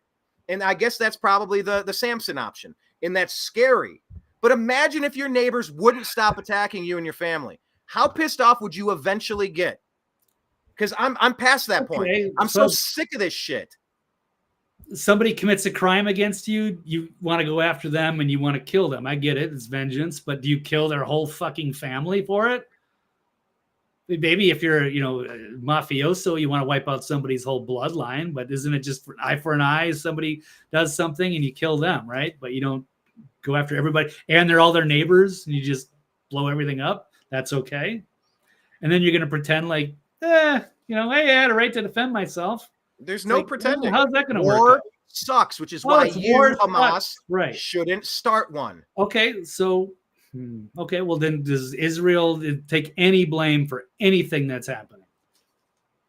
Do you think that their methods are okay? We're talking in circles. Would you like to tell me something specific? See, I know Brian can't admit it. You can't. I know. We've done this. I know. I wouldn't want to be in your position. Yes, I do get a little pleasure torturing you like this, but I mean, I feel bad. At the same time, I wouldn't want to be in your position where I just can never admit that one side did something wrong. and you got to constantly spin things. You've already done that kindergarten quiz on me multiple times today, right. and I've multiple times given you what you were looking for. Okay. Right? We were all giving it 1%. So you're going to say Israel is maybe potentially wrong at least 1% of the time. That maybe one of the hospitals was yes, Mr. Walley. Some people are 1% wrong sometimes. Yes, Mr. Walley. Okay. I mean, you're talking to me like I'm a moron here. No, I'm not. You're not a moron. This is happening. I see this everywhere. It's a phenomenon. This is why this whole species is fucked. Maybe we should just flood the whole planet, because we sit here, we try to wake people up and see the bigger picture, but then they still get locked into their little cult followings. It's bizarre. All right. Well, we've gone an hour over. You, Brian, who I know and love, but yes, watching you defend Israel no matter what, it's wild. I saw a nation get attacked, and I want swift, punitive measures taken to erase all of the people that did that to those innocent people. Why can't they? Why does that have to be? Tell me that's a bad opinion, right? Why can't we wait? I have no patience for hearing that. None. Right. Well, that's exactly what Netanyahu wants. He just wants you to emotionally react, believe whatever he says, blow everything up, and then let God sort them out, and then that's it. All right. Do you have something specific you want to bring up about Loomer, Smith, or Shapiro? Because I keep putting these up on the screen, right? And we just kind of end up on the hamster wheel again. Brian, do you agree that 1% might do? Yes, Mr. Walley. Fascinating for me. This is psychologically trying to figure out what makes humans tick. Nobody's perfect, Mr. Walley. I get that. Nobody is perfect. Nope. But yeah, we got a mess. I don't know, Brian. I think we're a doomed species. I'm sad to say it. I don't know if there's any hope for us. I really don't. So I don't want to get sucked into World War III because of this stuff in Israel. That's for damn sure. We can agree on that. Well, okay. Well, that's good. Well, what's the alternative then? We're signing off on Israel being demolished and the Jews being erased off the map. Like that's the repercussion of a hands-off. Iran got involved, which they could if people are sick of this. There's some of these other countries, Turkey or Lebanon. It's on its way. And Speaker Mike Johnson, his very first act was to fund Israel. I would love Israel. $33 billion in debt, and that's what our speaker gives a shit about. Yeah, I got problems with this stuff. It's kind of like let them handle their business with the people that murdered them. I don't want to fund it, and I don't want to send my neighbors and my family members over there. Can I hold those two contrarian positions? Because they will get wiped out. They will get swarmed and they will get erased. It's going to happen, and I don't know what else I'm supposed to do about it. Why is that my fight? Because of what somebody did in 1948. I hate that this shit. I hate this topic. Right. Do you think the world would be better off if they said, "Hey, Zionists, you know what? You can move anywhere you want in the United States." Any of these westernized European countries, but I don't know about Palestine. That could end up being problematic for a lot of different reasons, and we don't know if we can protect you. And I don't know if everyone's going to get along. Maybe this isn't such a good idea. Would you be on board, or do you think this is an experiment that could work? I think after 10/7, it's off. All bets are off. But. I mean, isn't that the land of Jesus Christ? Like, why doesn't that become a Christian land? Because Jesus was a Jew, and that was Jewish land. So Israeli land or Hebrew land. Land of Abraham. Land of Moses. The Holy Land. But I don't know if that fits in with the Russian Trotskyites of the Bolshevik Revolution. Trying to make a claim, the Ashkenazi Jews, the what would you call it? Oh, the Khazarian Mafia, as some may say, going into the conspiracy theory. Yes, that has been. I don't know that it's much of a conspiracy. I think it's pretty. It's never been more out there than it is right now. Yeah, I could agree with that. So. Divide and conquer. Yes. Well, I'm trying to find this. trying to find the Adam Carolla video that I sent you. I'm looking through the. Oh, there it is. Perfect. What did I have a timestamp on it? Yeah, you did. You sent it to me. I mean, trying to find the time of it. What talking points are there that we haven't discovered or we haven't covered? Yeah, Israel's a westernized nation. They're a better culture. Yeah, agree. Okay, yes, they got a right to defend themselves. Yes, they have a right to exist. What is there in there that we haven't covered before? No, literally exactly what we're talking about. I just cue up the segment. I'm just trying to find where I should play this from because well, maybe I can find it. Just it's like 32 minutes or something about that. I don't know. If we want to play it, I know we've already been on the air 2 hours and 39 minutes, so maybe it's time to unwind it. Like I don't think there's anything that massive about it. That hasn't nothing I haven't heard before. You said 31, 36. I think it's closer to 32 or something like that. If we want 31, 30, where do you see that? Okay, I'm glad you found it because I can't find it. 30. Oh shit, it's right here. Sorry. Okay, yeah. Let me play this real quick because it's kind of what you were saying. Got to double click. No, I don't want to play a free YouTube ad. Yeah, it's the same stuff we've heard before. I don't hear anything new and refreshing from the Zionist side ever. What do you say, 31 and a half? Okay, well, you do. 32, probably 32 something. Okay, let me skip this. Let's play this. 30. Oh, there we go. Yeah, just to set it up here. Come on. Yeah, it's frozen. Now let's just get it going. There, 31 and a half. Okay. It's from Adam Carolla's podcast. It's kind of what you were saying about just get them out of there. If it'll play. Is it on the screen? Did we double click? Okay, play.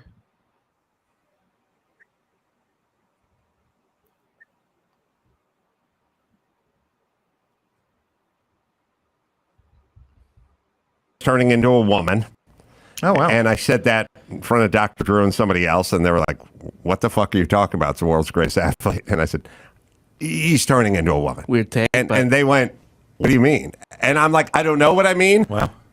But he's turning into a woman, and I can tell. This was your use of the power Amy Adams had in Arrival, but you just used it to project a transgender person. Yes.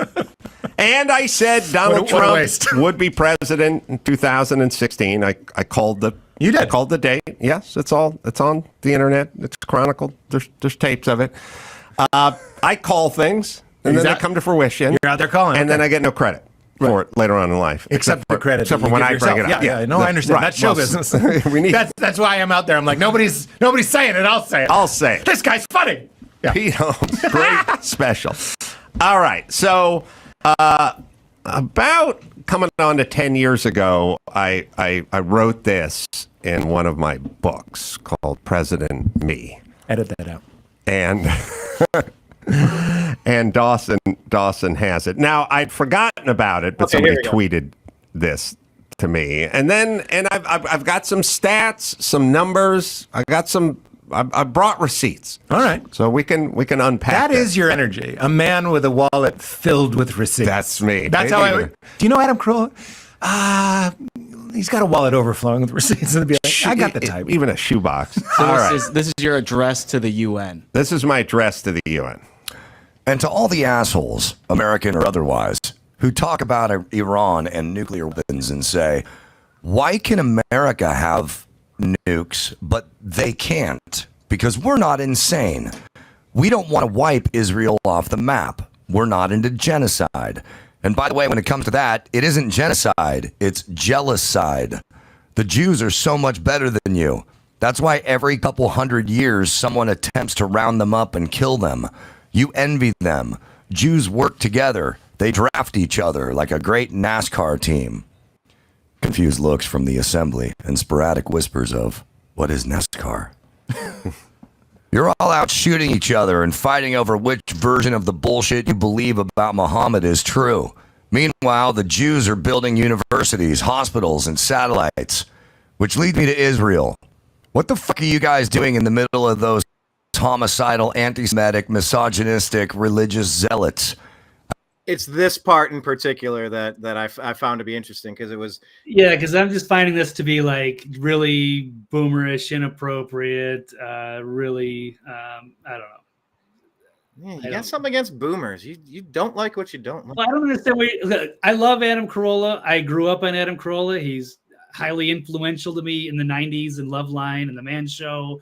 But I don't care about his political takes. I mean, I'll listen to him. I'm not offended by it. I just think this sounds ridiculous.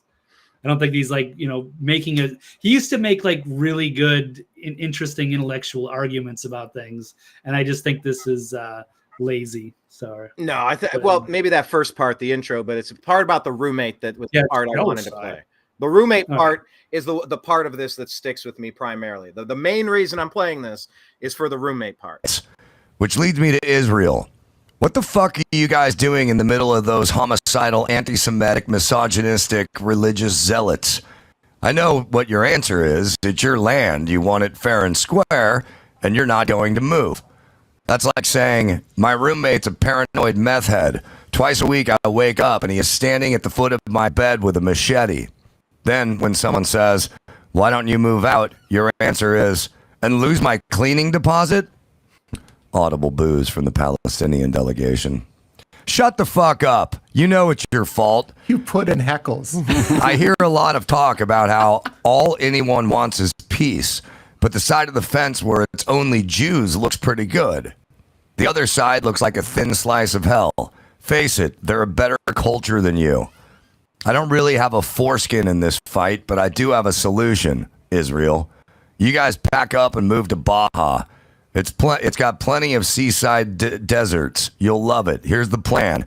Mexico usually gets drunk and passes out about 8:30 in the evening. You sneak in under the cover of darkness and take over before they sober up. The only real difference between the Sea of Galilee and the Sea of Cortez is world-class sport fishing, and you could get that country's economy back on its feet in no time. They need accountants. Ironically, Mexico is short on bean counters. And don't worry about the sacred land stuff. Let the record show I whipped at that one. Once you get established in Baja, you can send some Mexicans back to your land to scrape off the top 6 inches of soil, spread it out over the peninsula, and start fresh. Once your old neighbors realize they are out of Jews to kill, they'll start killing each other. All right. So now I brought receipts. So I found that interesting. What is so brilliant about that? I'm sorry. I just think that's lowbrow, just stupid shit. That's not, I like Adam Carolla. All right, the comedy and not the sophomoric political views. Okay. Go ahead. Yeah, tell me what you think is good about that. You didn't see the correlation between waking up with a homicidal neighbor holding a machete at the foot of your bed twice a week. It's exactly what it's like living next to these people. They want them dead. They will not stop until they butcher them all. Do you really believe that? Okay. They've been attacking them since 1948. Yes. And so then it's like, well, why don't you? Secure region in the world. You think those people? And then the reaction of, well, why don't you just get out of that apartment? That roommate you have is nuts. What? And lose my cleaning deposit? And that's kind of what you keep saying. It's like, well, just get out of there. Everything will be rainbows and happiness. If they just leave, the world won't have problems anymore. Go to Utah, go to Afghanistan or Kazakhstan, or Adam Carolla said, go to Baja, California, or the Baja Peninsula down there in Mexico. But it's like, well, I will stay here. I am not leaving. This is my state. This is where I live. Damn it, I'm not going anywhere. Well, it's like if your roommate in that place is a nut job, you lose whatever security deposit you have and you get the hell out of there to save yourself from the craziness. I found that to be very interesting to resettle the whole country somewhere else. And that's something you keep bringing up, being an anti-Zionist, anti them having a nation state where it currently exists. That's the definition of anti-Zionism. You shouldn't have the state of Israel. I'm not putting words in your mouth. Should not have, as in past tense, as in if they never formed that country and took that over, then we wouldn't have the problems. That's not being anti-Zionist. Anyway. Yeah, like he was saying the same thing about just get out of there, and you've said it. I've never once considered round up all the Jews and evict them from the nation state that they currently have. When I mentioned that, I said invite them. I said I didn't want the Palestinians necessarily brought here. Yes, Israel or a westernized culture, and that would seem to be the better solution of the two, because they're still on an island no matter what. So they're still going to be surrounded in Arab lands. Whereas if you took Israel out of there and it was just all Arab lands, and they could live in peace amongst themselves. So if one group had to go, then it would. I think it's obvious that obviously the Israeli people would have to go. That's the only way to really ensure any kind of peaceful solution. And if it's not a peaceful solution, it ain't our problem, because we don't have to be allies with whoever's there. There you go. That's true. Take it to the bank. I'll happily debate Adam Carolla if we could do it. Well, you guys are both saying the same thing. Pick another spot and get out of there. And it's not because you don't deserve your land. It's because your neighbors are nuts, and they want. You keep waking up with a machete guy at the end of your bed. It's like, is that really how many people are just the crazy machete guys that just want to come in there and kill them? They run Palestine. They keep getting. I think I would be a lot more. Brian, who do you think's more terrified of their neighbors? Brian, who is more terrified of their neighbors? The person living in Gaza who has no First Amendment, Second Amendment, Fourth Amendment, who's got no running water, who lives, just shoulder to shoulder with a million other people? Or is it the Jews who have the most secure security state in the world, and they got the backing of the United States and all the weaponry?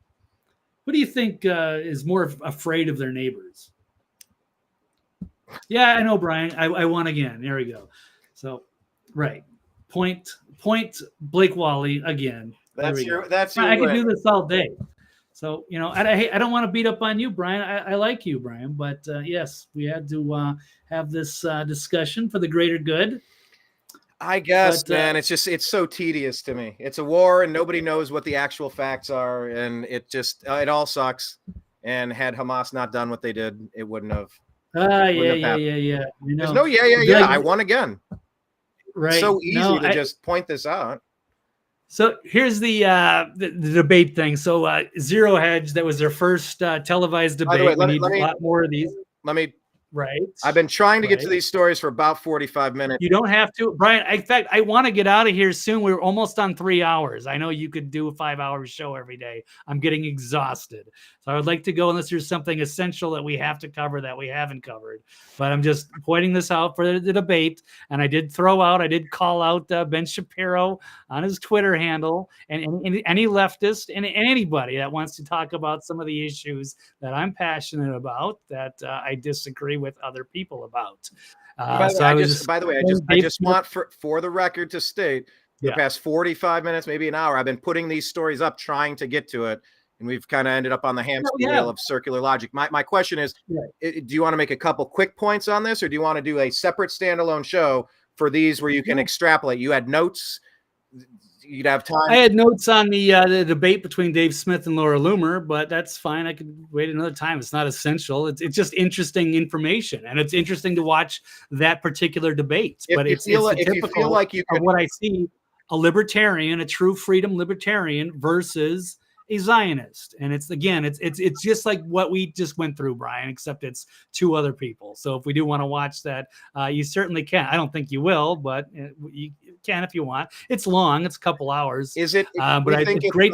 Do you think it's something that you could sum up the most important bullet points to highlight in a couple minutes, or do you think it's something that requires like a more of a? Okay, well, that's up to you. Fine. That's your call. Let's quickly do this, Brian. I know you could do 5-hour shows every day. I didn't say that once. I'm telling you, I'm out of time, and but I'll go a little bit more so that you can put. Well, it's the way it's a lot of the right. Okay, well let's just not then. Let's just say, okay, there's a great debate. People should go check it out. It's Dave Smith and Laura Loomer, and they're taking the different sides. For Laura Loomer, she's taking the humane side, the Israeli side, the anti-Islamic terrorist side. You're either against Hamas and condemn. You're either with us or you're with the terrorists. That kind of mentality. I think Dave Smith absolutely picked her apart. But I mean, I appreciate Laura Loomer because she's so alpha and so confident that she walks into it thinking she can just steamroll her opinion. But you just see her going around in circles trying to defend this and never giving an inch. And it gets frustrating. But it is great that Zero Hedge put on this debate. I'd like to see more of them. People were excited to see that. And I called out Ben. I said I would love to throw down on that ring sometime. And I called out Ben Shapiro and any leftists. I would love to do that. So I think it's great. I think it's healthy to have a civil discourse before we, not emotional, reactionary, other problems like the indiscriminate carpet bombing of Gaza. But anyway, without a ceasefire. Anyhow, no, I don't know how much else to get into because I've already got 3 pages, but maybe I could save it for next week. It's the usual talking points, but people will learn something.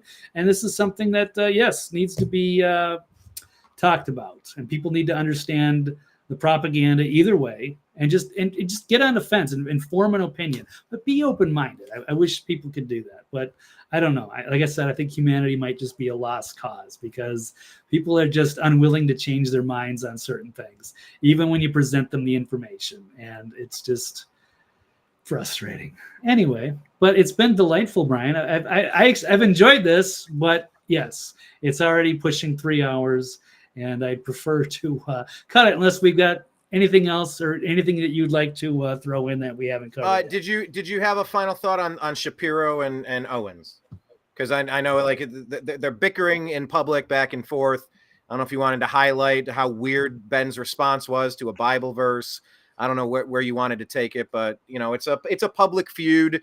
The Daily Wire's getting into it with Crowder. Daily Wire's getting into it with Owens. Daily Wire, like, that's Ben's company, but it sure seems like he's really just kind of. He's getting wrecked, I think. I'm seeing it at least on my end from Twitter or X. It seems like anytime he tweets anything, he's getting blasted for it. And I want to see this Zionist propaganda knock down a few pegs. I think it's been dangerous. And it needs to be, needs to be pushback on it. And he's getting the brunt of it.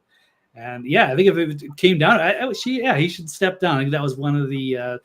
I think he should step down before Candace, or I would love to see them get into a debate. I'd love to see Ben debate because he gets all this credit for being so smart, but he seems to be always debating like college kids or something, like just punching down. So that's why I called him out on Twitter. I'll do debate number 2, but not that I'm a well-known person, but I'll be happily throw my hat in the ring. I think I can hang with any of these people. And as long as I got the truth and facts on my side, I'll go toe-to-toe with anybody. And it'll be fun. So I like what Zero Hedge is doing. Elon likes what's going on. And I think there needs to be more of this. So more debates. Get in the ring.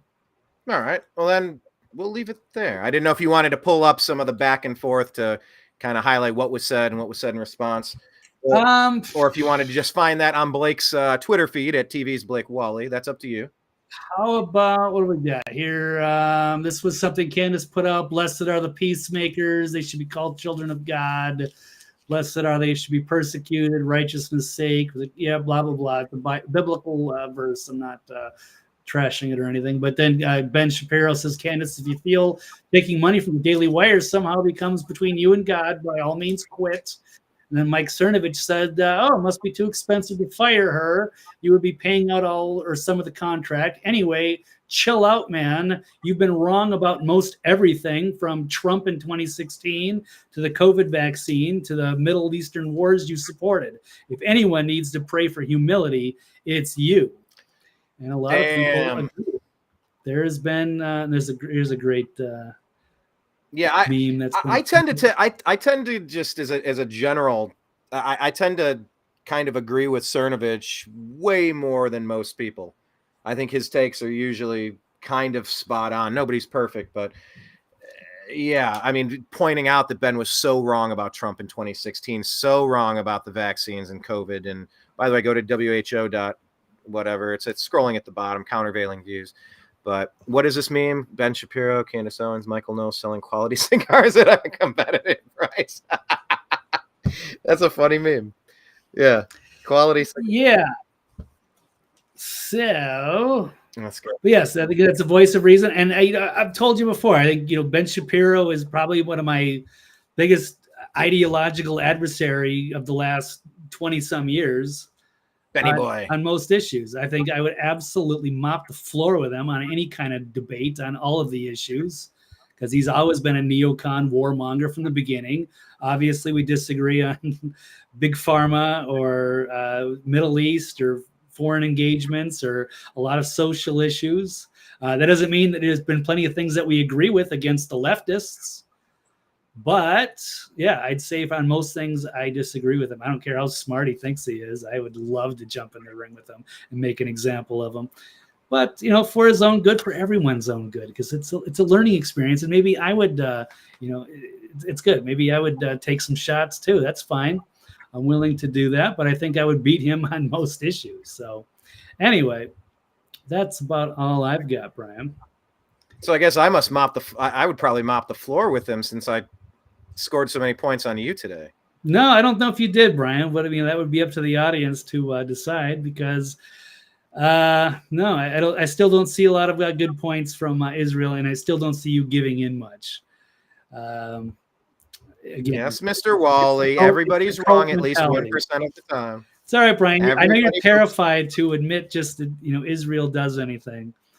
Try to take that kind of libertarian stance of non-intervention, or right, because you don't want to get you're going to get destroyed you're going to get kicked out of the cult like the leftists. You can't disagree on any of the issues. You're going to be gone. You're going to be I don't report to anybody. I'm not in any cult. That's why I'm curious. So why are you so almost like 99% they got butchered, pro-Israel? And they have every right to just right. But keep spinning. Right. All right. Well, we will continue talking about it. We'll get our 2 minutes hate turned into Laura 2 hours. Thought she won the debate too, but yeah. Well, I mean, maybe that's what we're doomed for. We're just going to keep talking in circles, and it's going to be the hamster wheel time. Yep. Hamster wheel. Well, look, we let it rip today. We finally let it rip. But look, it's called agree to disagree. We're allowed to have differing opinions. We're allowed to not understand the other person's perspective, or at least hear what they're saying, acknowledge it, but maybe you're not going to convince me. You felt that way. I felt that way. The viewers will feel their way. Jocelyn said she found it what'd she say? Exciting, an exciting debate. Yeah, it was spirited. It was spirited. I'll take that. It was honest to you. It was honest to me. It's how we feel. We're trying to make sense of it, and I would definitely like for. Like John Lennon, let's just go peace, man, and just stop all this craziness. I'm all about that life. Libertarian, live and let be. Don't impose your shit on other people. Don't have them impose it on you. I dig that. I'm a fan of that. So, okay, let's pause for now. And we will be back on Tuesday with an episode of the Agree to Disagree show on the New American Media, because the old American Media has failed you. Blake Walley is at thenextlevelnews.com and on Twitter, X at TV's Blake Walley. I was trying to read super fast or not read, but I spoke it super fast in honor of little Benny Boy. Did you get the reference? Oh, a little bit, yeah. And go ahead to use the promo code Agree to Disagree for your helium sleep mattress. No.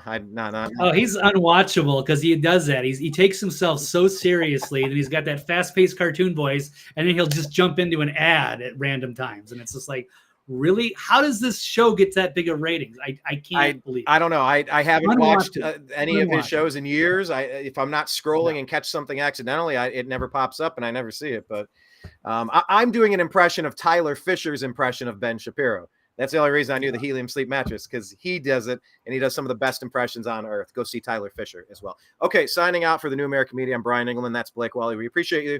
We love you. And we'll talk to you again soon. Peace. Thanks, everybody.